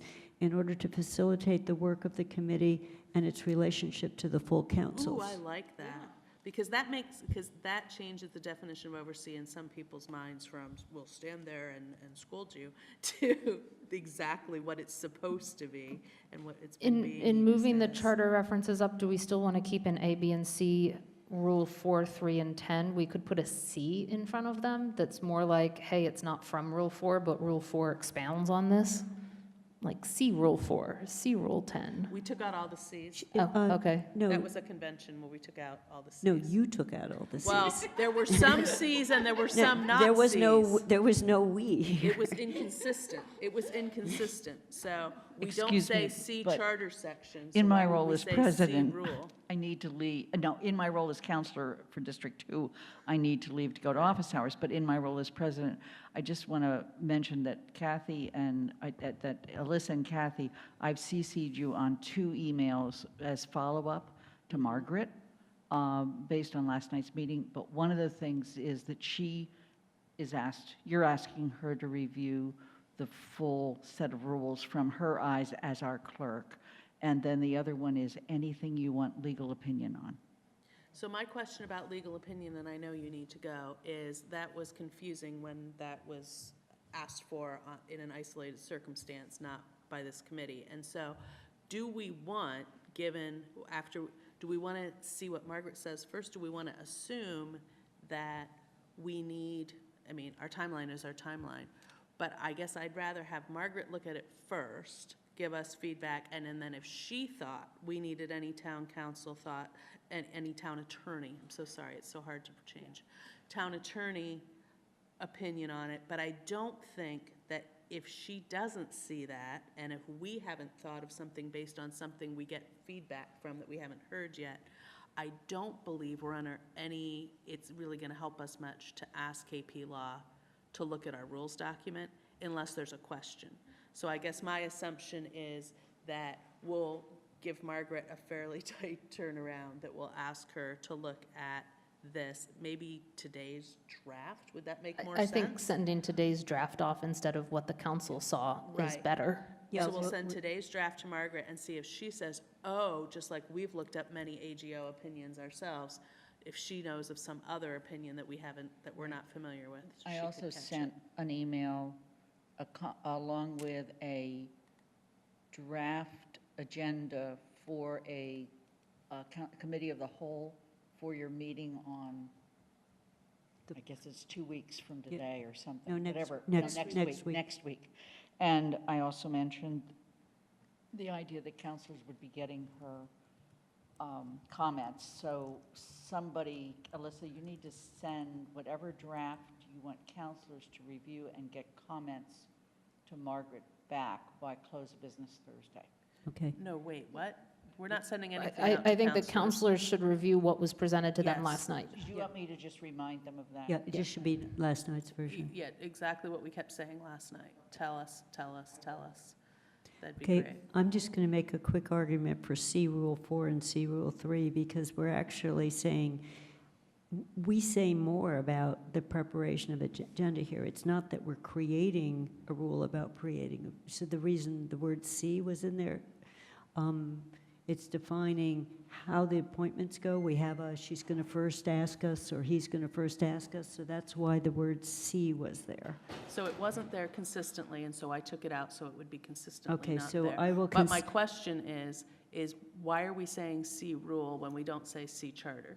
And we don't say C So of the CMR? I think the C is used as a sort of indicator of, it's not just, it expounds on this thing. It's not just a repeat or the legal reference that says we can do it. It's an expansion of that role or that thing. And so you'd be missing something if you didn't then reference that rule versus here's where the legal authority came from. Well, I would argue you're missing that as well on some charter sections, because we don't repeat the charter verbatim. And so when we do mention the charter, it's No, not simply that we I- have the authority. But if you think it's cleaner, then I don't have a problem, as long Okay. as we do it consistently for C rule. But it sounds You know, like we're so, not going to add so I'll it to give see you all the the charter example of what we references. saw in some of the other town rules of procedure, is they didn't do this, what I feel is a pretty clean organization of putting some structure on it. They'd say, prepare agenda, and then have 2 paragraphs about what preparing agenda was. And we've done it more under the agenda section. So we put everything to do with the agenda over there. You know, how does the president go about making appointments? We say she has the right to do it, but over here we tell you how. So that's why it's a cross-reference rather than a citation. So I think the charter ones are much more the citation. We didn't make these up. These came from this source. So we'll go back and look at, see whether the C works, because the other one is the cross-reference on public dialogue. But there we say, we don't even define what they are, so you have to go look at, we actually are setting this That up one you here. really do have to. Yeah. Okay? Okay, so as long as you put it in before all of them, that's fine.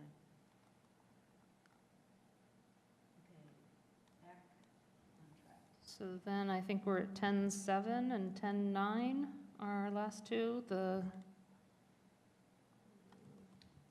I wanted to talk about 10.8 also. So we'll start at 10.7. There's a yellow highlight in 10.6. I don't think that needs discussed, though. Yeah, there are a couple Right, highlights we that didn't make we it to didn't flag slides. it, it was just, we liked the language. Right. Should- So I did, 10 you know, I used my discretion when I made the charts and saying, would everyone want to have a discussion whether we should be creative? Probably not. Yeah, so 10.7. We were trying to encourage people to read the whole thing, not 10.7 just. didn't really have any questions. It was, why is the president appointing that one? And we kind of answered that one. Right. wasn't really and it was- anything- And it was also, why didn't we list the participant? Yeah. You know, and my memory, Mandy, you gave an expanded reason last night, but originally you said this isn't going to be in existence very long. it is not. So writing it into our rule didn't seem to make sense. I mean, I would still rather see B gone And I'm still completely. And I still want it but- in there because that person could quit. Right, and so we'll just remove it when that When that commission person- Right. is dissolved, then we can just amend the rules to get rid of it. But, yeah, so I don't think we have to change anything in 10.7, which takes us to Darcy, 10.8. Yeah, I just apologize for not having the light bulb turn on soon enough, but sorry. Right now, I got it.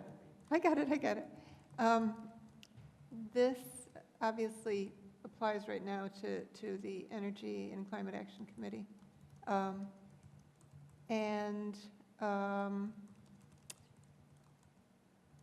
I would like to,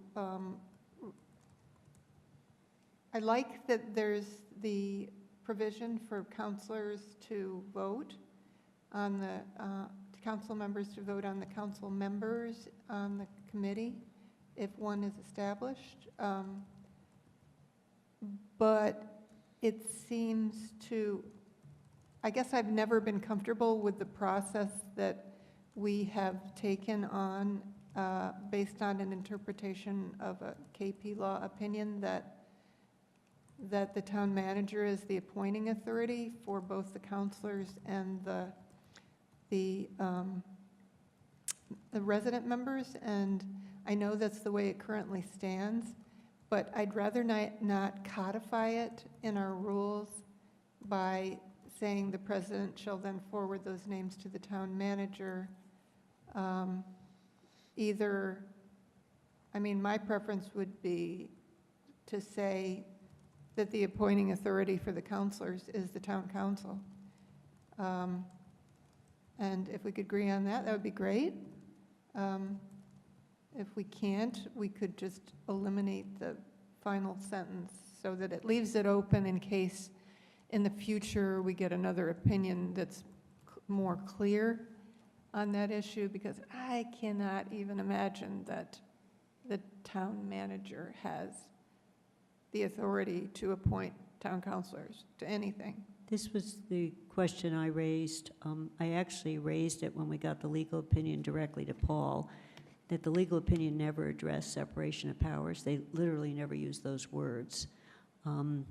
So if they had looked at it, they might have said that the charter, as was pointed out to us, the charter didn't envision this situation, but if it had envisioned it, it probably would have had the council deciding who they were sending over to the committee rather than the manager picking which counselor he or she Yes. wanted.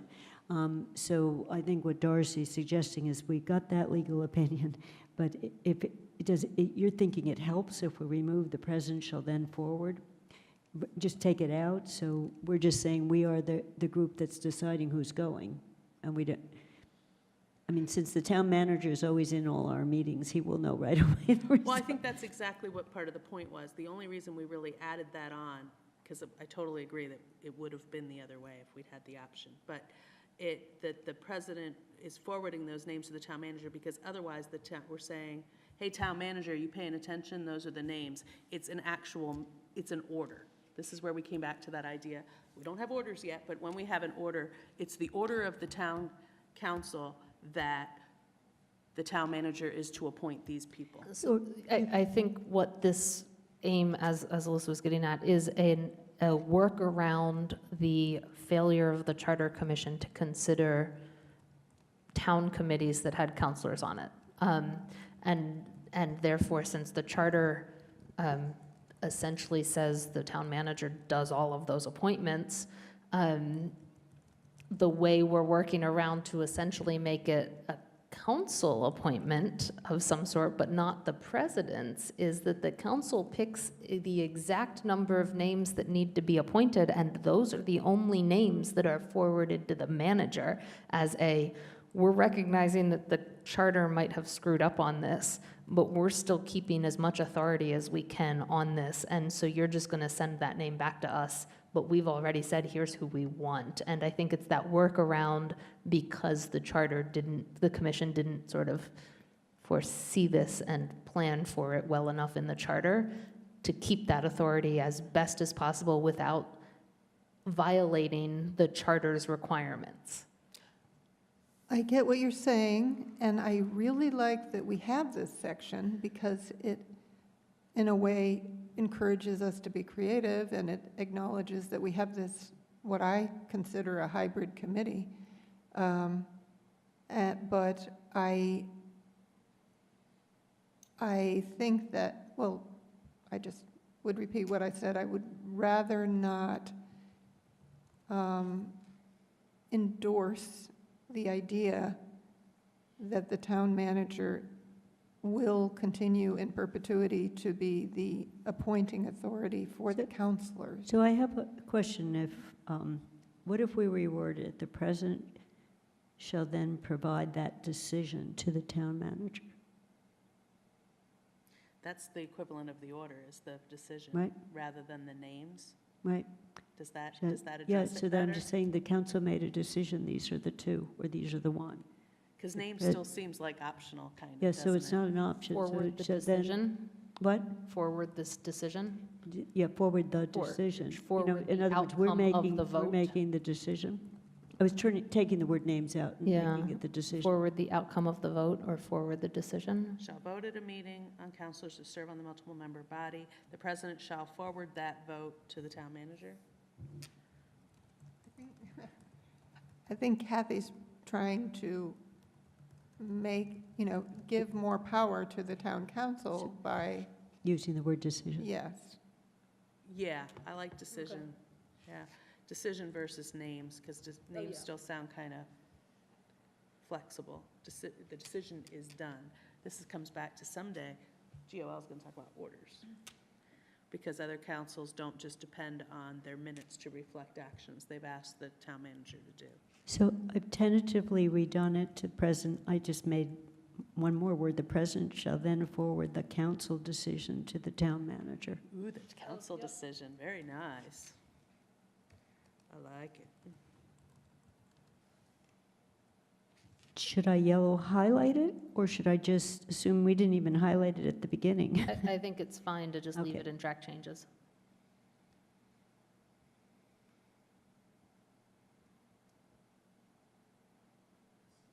And does that then bring us? Next one is the to drawing 9? straws on liaison. That one, my notes are that people didn't really like that. That there was a concern that it might not take into account what counselor, because of what council committees they're on, might be best there as a liaison to certain committees. That someone else said it's more of the president's job to curate the service. So while this is a counselor appointment, we need to really think about the order of things being done. There were all sorts of, they don't really like it. I think we just need to draft something and figure out. So that, as you said, there were several concerns. One, we all assume we will work this out rather than we're just going to come. And this implies the way we do this is you randomly get assigned to a thing whether you want it or not. And some committees might well want to say, we want to have liaisons with X, Y, and Z. And I saw the planning board specifically has liaisons with an X, Y, and Z. Steve, at an earlier meeting, the meeting before, said, CRC will have liaisons to a gazillion things if we do it that way, so we might want to spread the wealth. So we just need to figure out, the notion is there's some sorting process. If a lot of people want, if 6 people say they want the same liaison thing, trying to figure out, well, if you have 3 choices, well, you'll go here, I'll go here. And Andy raised, that the finance people and the people on finance before tended to do finance-like things, Right. just to keep, if they're dealing with money. So I think someone just needs to either delete this altogether and come up with a sorting process. I was going to suggest maybe we delete I and leave it sort of, nothing's picked, and the first time we have to do that, we kind of just We figure it out. We figure out our process. Yeah, And so I we was just thinking, end with, you've indicated. Your we have all these preferences. reasons, You've indicated your preferences, and then And just then leave we're it just alone. silent. no, that's what I was thinking, that we're going to figure this out the first time we hit it, because I don't even know how many people raised their hands for, I raised my hands for several, figuring some of the other people would want them too. So once we do it the first couple times, or even, and not even this, so the first time, we can decide, do we need to make this now We might memorialized be in able our to memorialize document? it a little easier then. Once we actually have said, oh, that's what we actually need to do. Yeah, I do kind of, feel like we need to have some kind of fair process, though.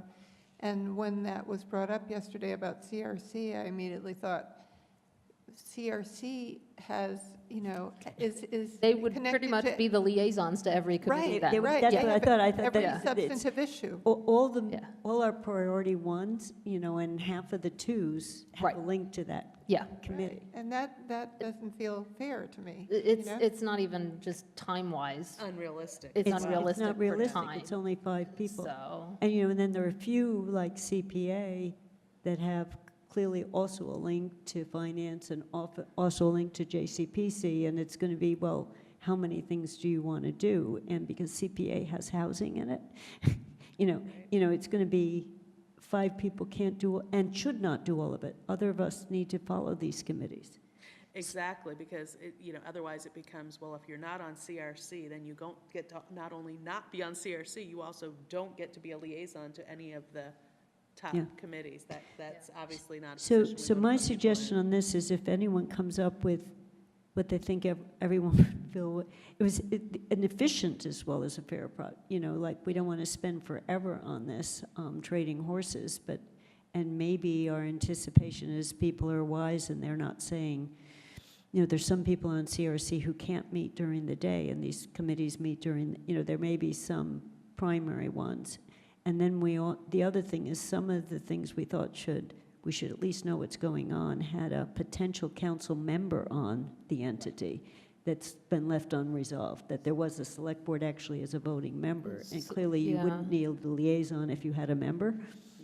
so let's just delete that last one and leave it Except we open? can't. So now I've just changed my mind again.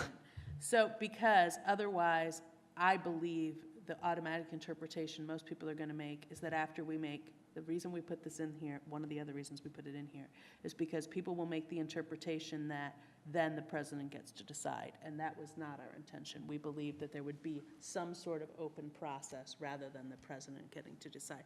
So do we instead say, this sentence is effectively serving as a placeholder, the method of determining, The council shall establish a procedure for yes, determining one of those words. something because like, it's- whatever it is. The council shall establish the procedure the council- for naming liaisons or something. Yeah, exactly. I did agree, but now we don't want to make it appear to default.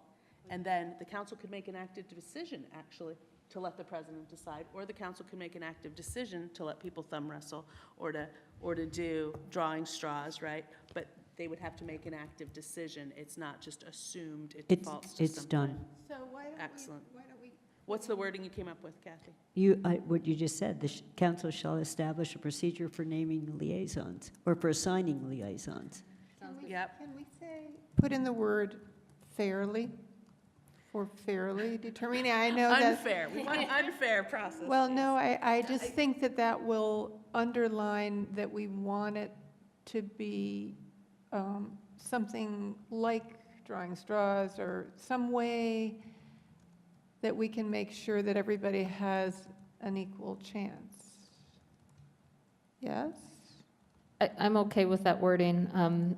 Everyone can interpret it differently. I don't necessarily just interpret it as an equal chance. I also interpret it as one counselor will not have 6 liaisonships and another one have none, just fairly on lots of Exactly. distribution too. Yes. I'm writing, that for assigning liaisons fairly. Is that good enough? Yeah. Nice and short? And then Kathy, Yeah. you wanted to add something in this section? Yeah. Oh, is this the place? We've all been waiting to hear. Somewhere in this, and then I want to go back quickly to 6.3. What was in 6? Okay, so we Okay. have, and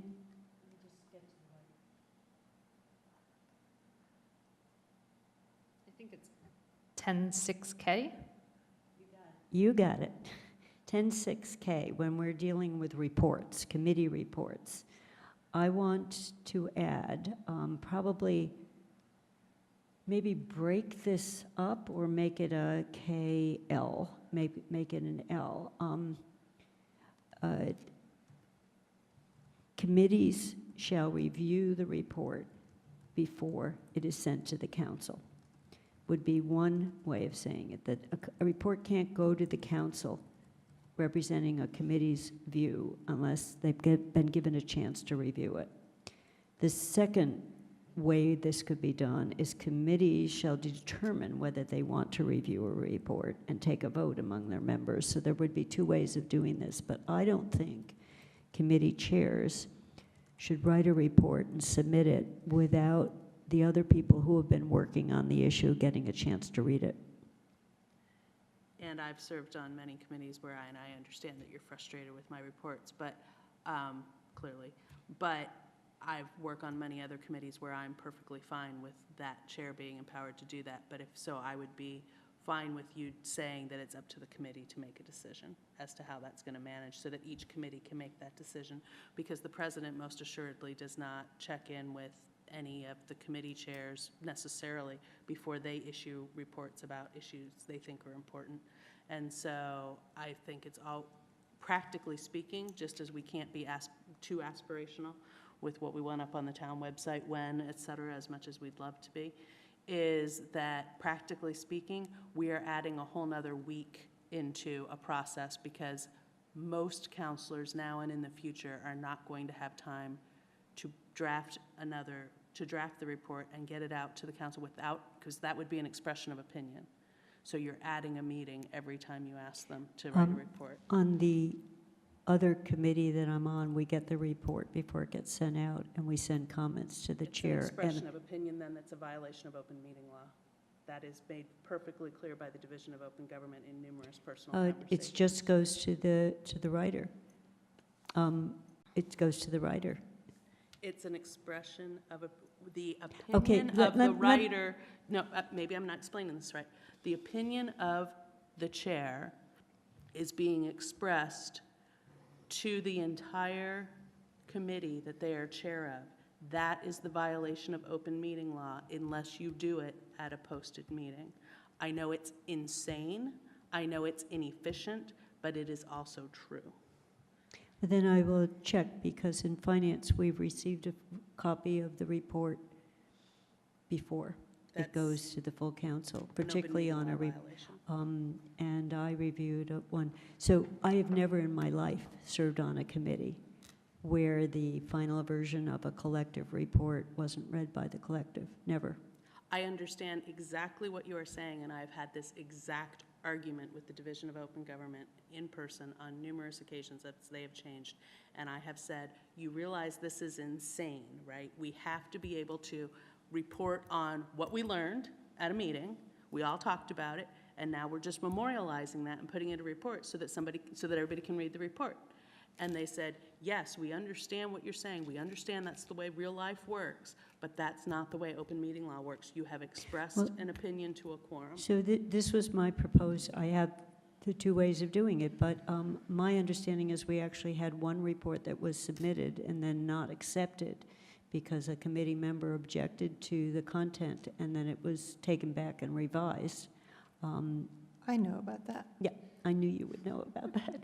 And I think that's appropriate. I think a report submitted as co-authored by 5 people should at least have had the opportunity for the 5. So if you're saying logistically we are prohibited from sending a draft out, we have been sending drafts of our rules document out and coming in. So you're saying we've got to get the report ready a week in advance because we can't do it by email. So I just want to get that verified because, Mandy, can I just, on GOL, you've had you voted to get it to everyone 2 days before? GOL has voted by the full committee that the report drafter would draft the report and send it out to GOL, the full committee, a few days in advance of when it is due to the president and the clerk, and then would finalize it prior to, and that silence would be approval of that report. So if you don't hear from anyone, and that people could make recommendations, but that the chair has, or the person drafting the report has the authority to take or not take those recommendations, because it is ultimately the drafter's final say in what goes in it. A lot of it is done on trust, obviously. But it is seen by all before submitted, but it is submitted by one person, and that person has final sort of say on what goes in and all. My understanding of open meeting law is that that wouldn't technically be a violation because one person has sole authority to submit the report and to do or do not with suggestions anything they want. There's a line there, and the question is, where is that line? And it's fuzzy. And that is the procedure in finance, and it's not just an issue of trust, but the review picked up that isn't quite what happened, and you missed an important decision in a report. And there was one on the Station Road, Bridge Road, that it was purely adding some, and the chair had total discretion. You know, the person who was writing had total discretion whether to take those comments, but and was extremely grateful that Yeah. people picked up on. In theory, a report is not adding to anything, is not disclosing or creating any new stuff, because it is that's absolutely reporting essentially similar to minutes. It is reporting what has happened, and an accurate description of any discussion, any votes, any of that. So there's not really an expression of opinion per se in it, which is why I say there's a line somewhere, and that line is very fuzzy.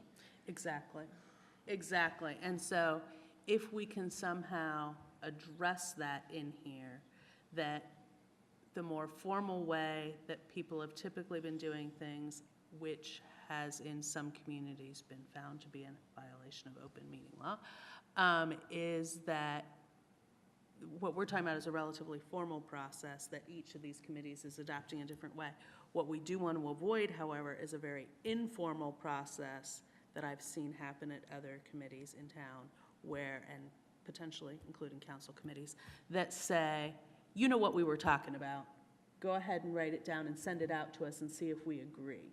And so once it becomes different than a variation of minutes, when it's a variation of minutes, it isn't an expression of opinion, except that's not true, because think about Lauren standing right here saying that it was actually not okay for people to look at minutes together, that you could not have more than one person looking at the minutes on the council, and I was like, you're insane, Lauren, there's no way. I mean, that's not, to me, that wasn't an expression of opinion. Minutes, how could minutes be an expression of opinion unless you just left stuff out or totally changed what somebody said?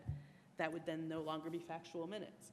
But she said we could not send our minutes out to our committee for approval. Why would a report, therefore, be allowed for us to do that?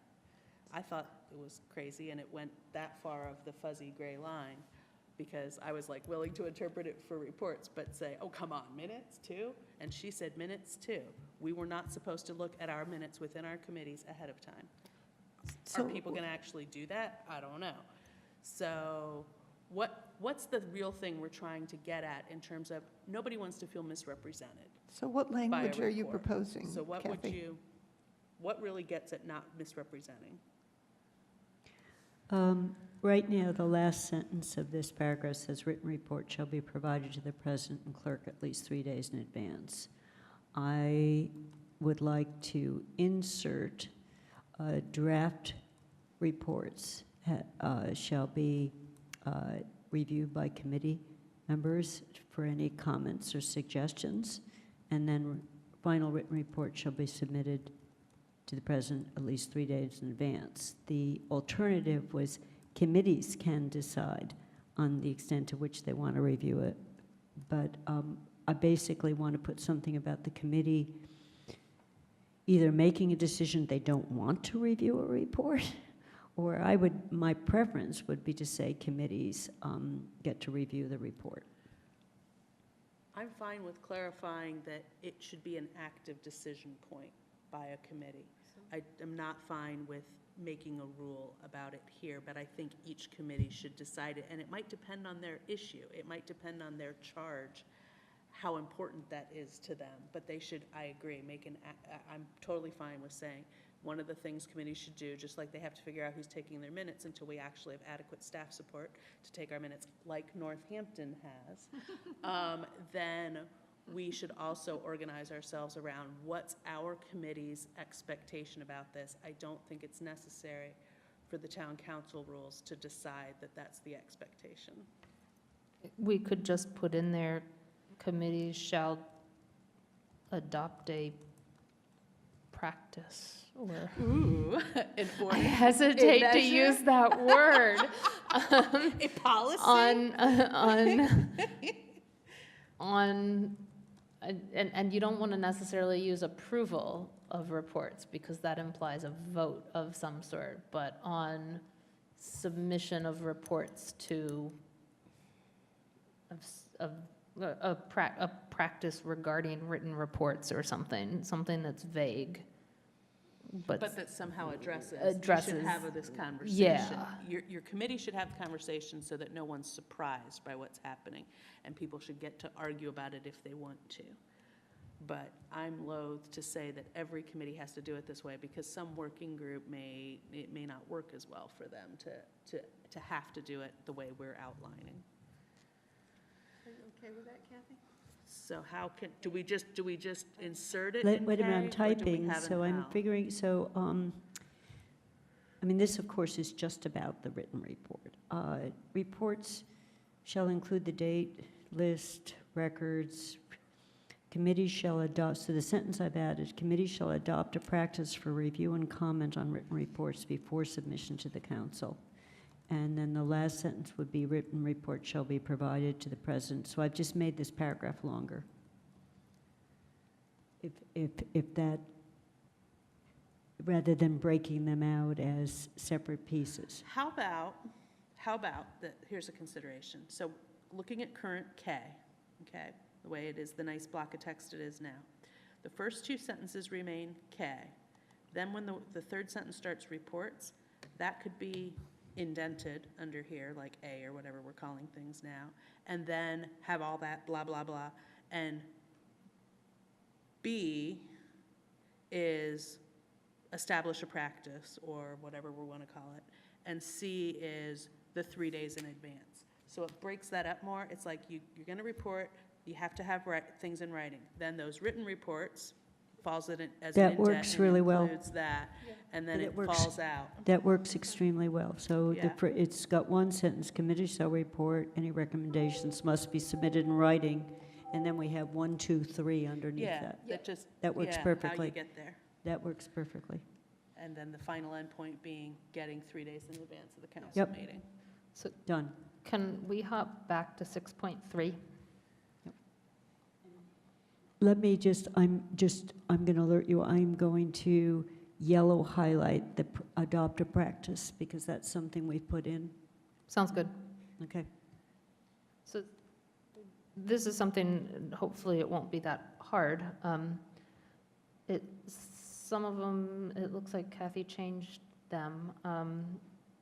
and all. And so my question was on some of these, I'm sorry, where are we again? 6.3, and computer there was a whole skipped. bunch, and I don't know whether Kathy changed them all or not, but this was decorum and all of that, where we kept referencing requests through the president. The president is the one that preserves decorum and order.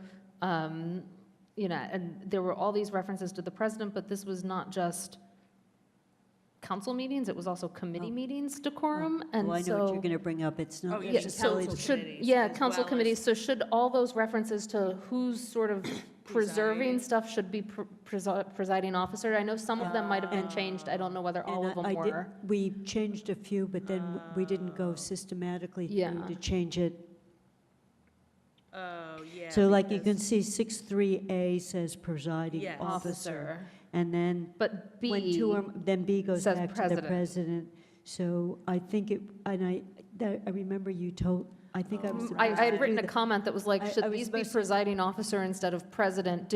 Should one of us go through, do we want it to, when it's sort of talking about not just council meetings, but committee meetings or that type thing, do we want to make it generic if we can and if it makes sense? It goes also, though, back to 6.4. President shall preserve decorum and order, may speak to points in order of preference. Maybe that should be presiding officer. I think that makes sense. Ah, right. You know, So, there's- I don't know where all of them are because I didn't mark them all, but I think most of it is in Rule 6, not anywhere else. So Maybe there's some in Rule 7 with motions. so in 6.3 and 6.4, I will go through and I want to do a careful search and replace, because sometimes it has to be the president. Right, yeah. If only the president is appointing, we're not going to, Right, other presiding officer yeah. might be there that So, day. so it can't just be a search. It's in specific instances when we're talking about, I think, the running of meetings and how they're run, that it should probably be presiding officer, not president. Right, and that works so well, like for J, for example, already, to make it clear that we aren't just talking about council meetings. We're saying that when you're at CRC and you have a question, you should tell the presiding officer of CRC that. Right. Yeah, I like that. I like that. So I just wanted to bring it up, but I don't think we have to go through now and figure it all out. I think we could just say Kathy do it, or Mandy do it. And- Or Yeah, and if I- someone do else, it. someone do it, Yeah, but. Mandy's been a good second reader, and then Alyssa also still picked up some, on, we were changing but didn't do it, So there is, I guess there's a reason everyone does presiding officer rather than chair, because they're a presiding officer, so, okay. Yeah, I mean, for a while, we had chair in some places, but okay. yeah, I think we're moving toward presiding officer, just so as not to have a chair in there by accident when a chair is not a thing. Could we go back to 10.8 for a second? Are we You say done with 10 that? Yeah, did you say 10.8? Yes.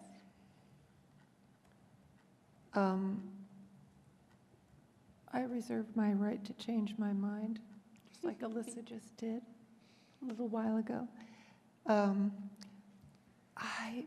would rather take out the last sentence than put in that sentence, because as long as it refers to the town manager, I think I just don't want reference to the town manager in the section.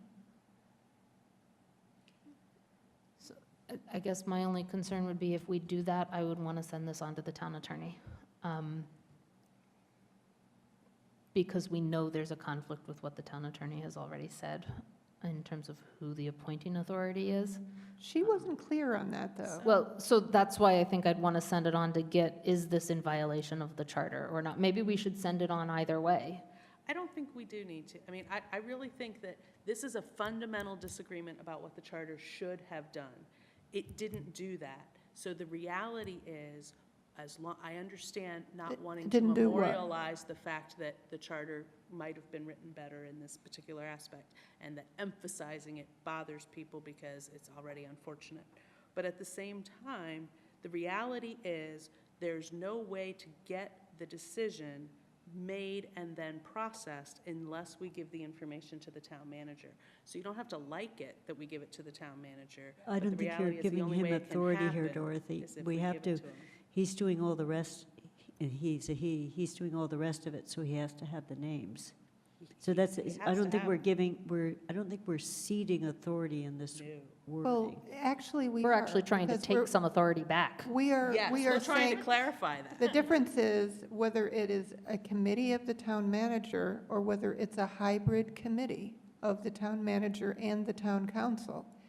And right now, it's set up as a committee of the town manager, but that's based on So, a the somewhat charter has. vague opinion of the. No, from someone who wrote the charter, one of the ones, the charter has two thoughts on who appointing authorities are, either the council president or the town manager. The council president appoints council committees. The town manager appoints every single other committee called a multiple member body. So if it's not a council committee, there's no in the charter consideration of a place where the committees would have multiple appointing authorities. So for example, there's other committees here that will get the names from the town manager, but he didn't pick them also. When you look at CPA committee, 5 of the members come from other committees. He will technically be the appointing authority and be the one that appoints those 5, but he's at this point saying, hey, housing authority, who do you want on CPA? Give me that name and I will forward it on to the council and be the formal appointing. And so the charter itself doesn't have this split anywhere, and we can't say we're not going to follow the charter. And we can't create something that the charter didn't do. The charter defaults to if there's no exception in the charter, here's who appoints. That's the default. And we can't change that default if we don't like it until we change the charter. All we can do is say, we're going to work around that default. And this provision is an attempt to work around that default that the charter commissioners screwed up. Because we Well, didn't yeah, I think. just don't like the fact that it codifies the current situation, which I don't agree with. So, Is it stronger, Darcy, if we say the president shall then inform the town manager of the council's decision? I don't You know, think that's You any just don't want to different. mention the town manager at all. Yeah, you That's have what to- it comes down to. Right. Well, I'm going to, so I'm doing JCPC, I'll do another, so schools pick whoever they're sending. Library picks whoever they're sending. The council picks whoever we're sending. So we're picking and sending to somebody where they're not actually appointing, Mandy, like. JCPC is different because it is mentioned in the charter, so it's Yeah. got different things. So Yeah, I so think it's the CPA is the appoint- best one to look at. Yeah. Because it has 5 members who Right. come from other committees in town. The state requires that those committees send their people, is what it comes down to.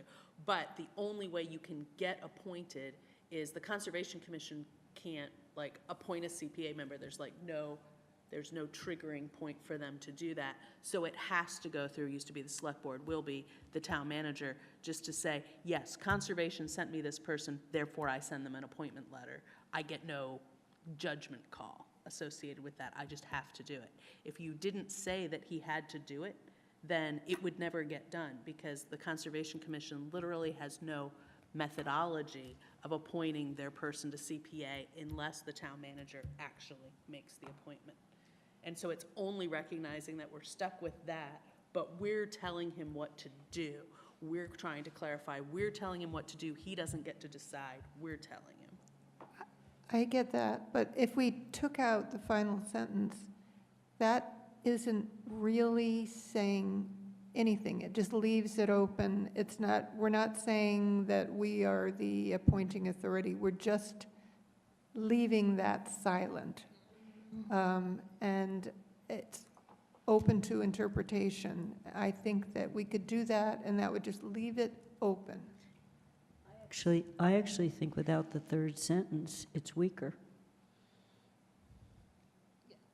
I think the You know, the if we third, make it that we've made a decision and here it is, town manager is stronger than just saying we take a vote, it could leave a gray area that he would never do it. He would choose two other counselors. yeah, you know, and I understand, and I don't think any of us are in disagreement, and I'm part of the problem.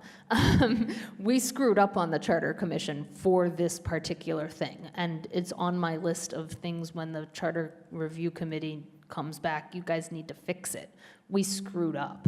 But at the same time, that screw-up actually might give the council a little more authority on who serves on those, because otherwise it would be the president appointing those members, not the council voting on who those appointments are, because they would be council committees, and therefore the president appoints the councilors. So this is, I think, a way to take that authority, whatever that authority and those appointments are, and say, this is how it's going to happen. And yes, that name technically has to be done by the town manager, but we're going to have a council vote on it. And taking out that sentence then leaves it up to, well, then does the president appoint them?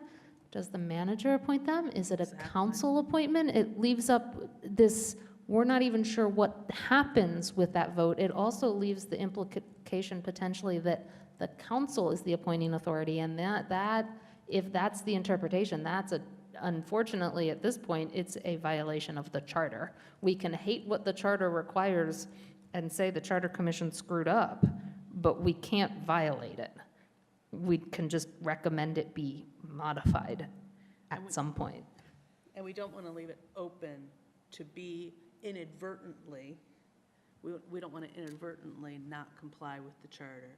And so even if we like the idea of not complying with the charter, so.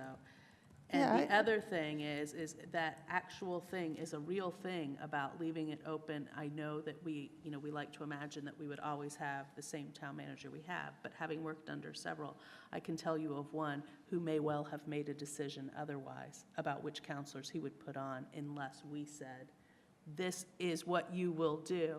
Oh, I didn't know that, that was a demand. I just thought it was an idea. Yeah, you guys No, didn't I'm work glad- under that town manager. I'm So- glad that we have, that it's giving us the ability to vote on the people who are on the committee. I just feel like we also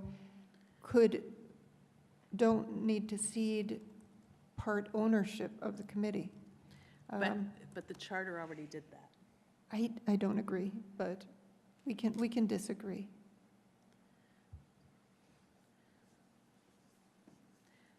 How do you have it reading now, Kathy, after we've gone over it several different times? Change it from Okay, the so last good, one. so tell it to us again. Officer.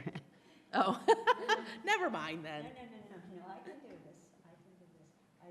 can do this. Yep, Okay, the president shall then, so it's, the first two sentences have never been changed, and the last one, the president shall then forward the council decision to the town manager. yes. And then that's way, it's our decision, and now if you do something else, it's on you, because we gave you a decision. Yeah, and so that forewarns the town manager, if those aren't the names that come back to us as being appointed, you got problems.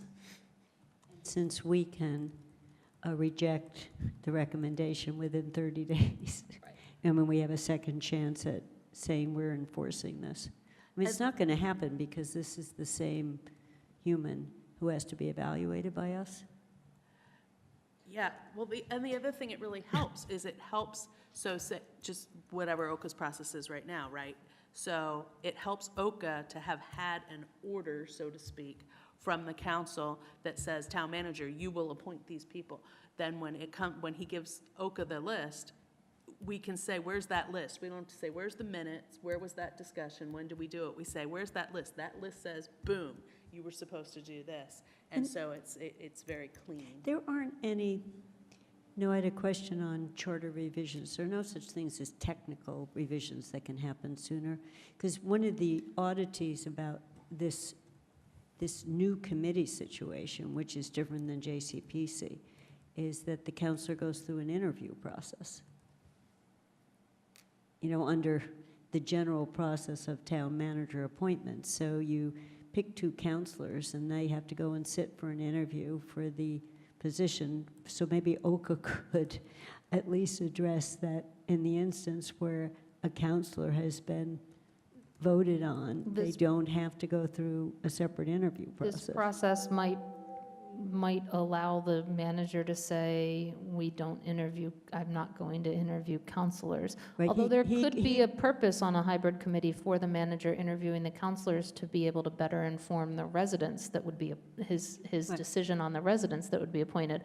But no, so a charter can be amended, to answer that question, a charter can be amended at any time. It doesn't have to wait for a charter review commission or a charter review committee or a new charter commission itself. But, and it can be started in any number of manners. There is some unclarity in what happens that amendment, and amendments to charters need passed by the council.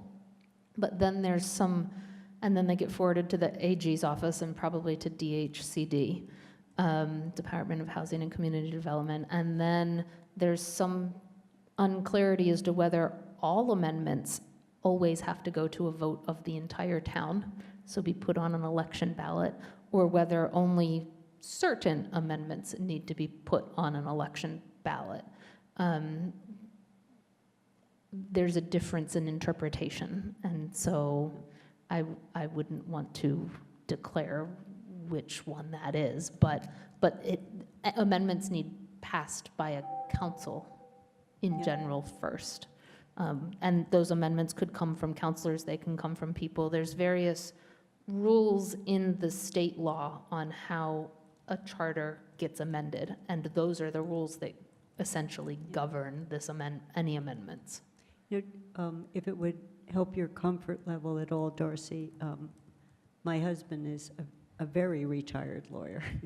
You know, I mean, he's not a practicing lawyer, but my sense is adding that sentence makes it stronger. But I can ask him to read it to see if it makes it stronger, that it's taking back, I'm reading it as stronger taking back authority, where it's not clear that we have it. So I could just ask him, does the absence of that sentence make it weaker or stronger?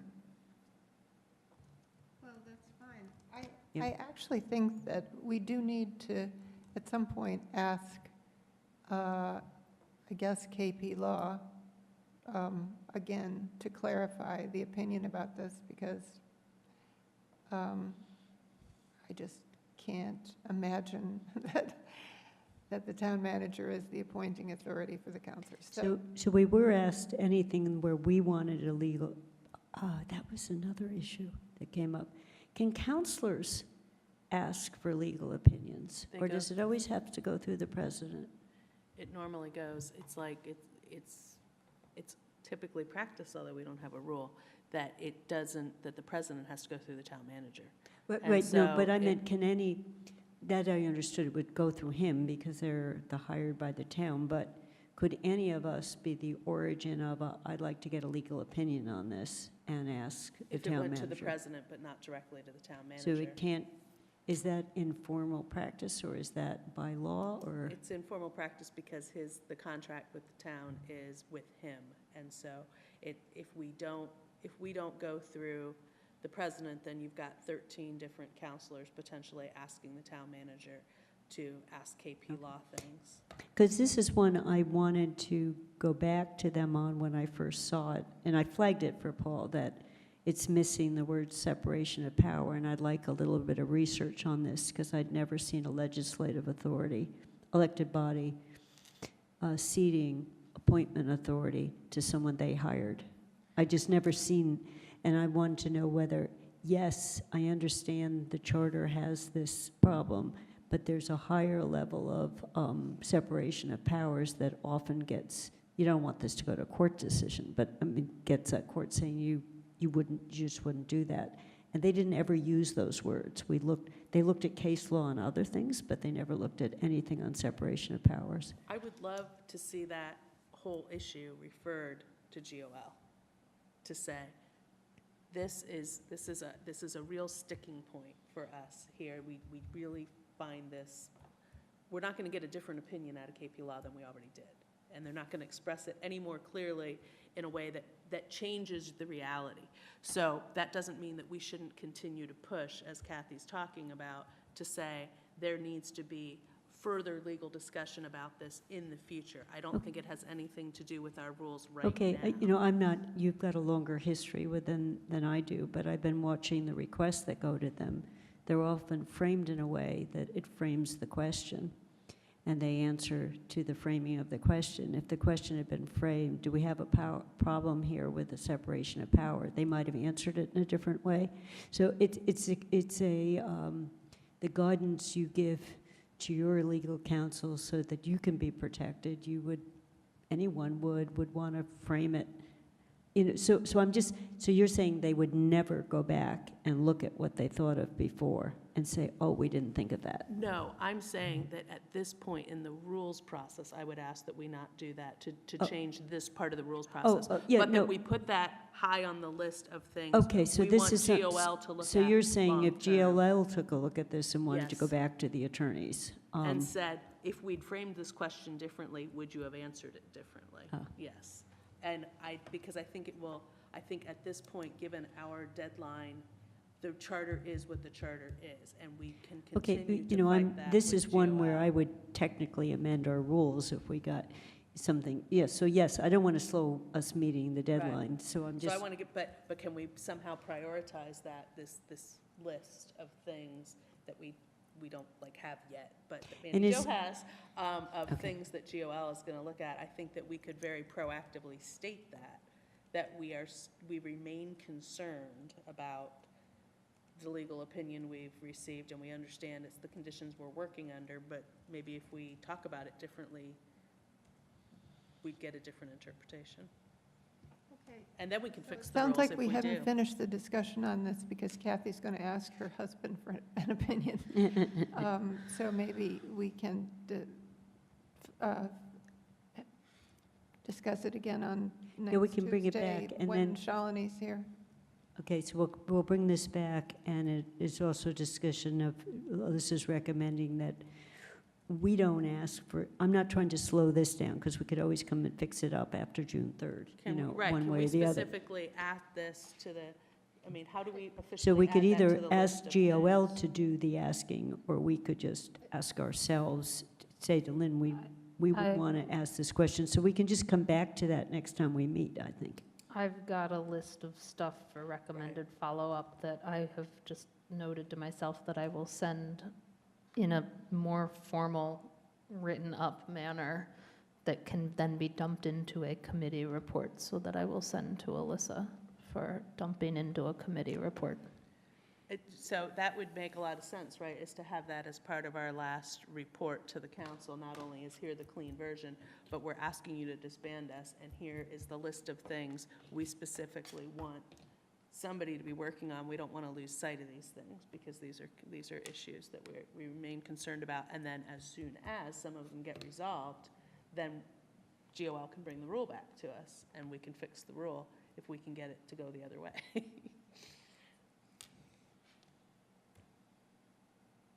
Okay. And I'm going to do the presiding officer. Boy, it's amazing how many times the word "the president" appears, so we may need That to is put, tricky. we may need to put into the definition at the beginning, presiding officer means who's ever running the meeting the day of the meeting. We weren't taking away from the president all of the following. Okay. So I'm basically done other than that, in terms of this document. Every change we talked about's in it, other than presiding officer. So if any of the four of us read, I will upload this once I've done presiding officer, and I just called it ROP V7, revised on today's date, post-council. So it has this little label that this is where we got to. So can we then say, just based on how realistic it is that you're doing all these edits for us, Kathy, when when do you feel comfortable that we can turn it to the clerk? This is separate from the comment period that the town council's making to the clerk, but we I'll- want to turn it to clerk to see if anything else jumps out at her. I'll have this done. I have finance from 2 to 4.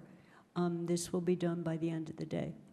You know, I'll have it done Uh-huh, potentially by 5 o'clock, but it'll be end of my Tuesday. great. And so if you'll forward that along, then I think, let me find that actual email from Lynn that asked for that. Okay. And we can just respond to that email. Here it is. Yeah. Right, and I'll do it as an attached document, so we don't risk changing this Yes. in any way. I'll just attach a document with a copy to everybody, so they can just see where we got. You can read SharePoint, or you can read the attached document. Yeah, that way we'll keep the thread going that Lynn started about having the clerk. So I'll pull that up again and forward that. And then you can just attach it to that and reply to all those people. That'll be cool. And, you know, in terms of getting ready to get this to final, I think, Mandy, you've done this before. I've only done it once, where when we want to create the table of contents, there's a way of taking the bolds and having it naturally appear. So we just need to build into our timeline doing that, or agree that that doesn't have to be done by June 3rd, and it can be done after June 3rd, you know, whatever. That's the final getting the thing spiffy. I mean, everyone's got this document now in the public arena, and it'll just be a better reader's guide to the, If we don't want to do it by June 3rd, it could go on the list of things to do later. Pass the full rules, it's missing a table of contents, we recommend that GOL add a Yes. table of contents and an index. so that's just what So I'm that thinking. there's some time there. It can be time-consuming, because if you Right. change one more thing, it interacts with it, Right. so you want to leave it that till last. Right, but I would rather send that over to GOL, and along with our report that includes the section about all the things we want them to look at, and say that our work is done, because the rules have been accepted, but the ensuring that the links are in there, the ensuring that the table of contents and index if people want Okay, it. and I don't want to add the text of the charges till this is done either, the Yeah. same way. And, yeah.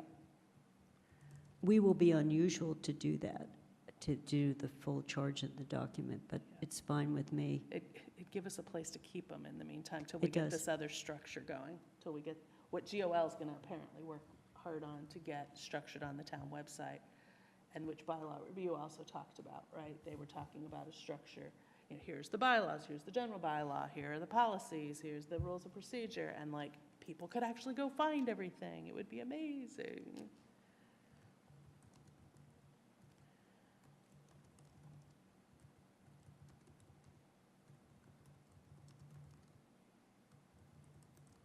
I think we did it. We're done. So, can I move to adjourn?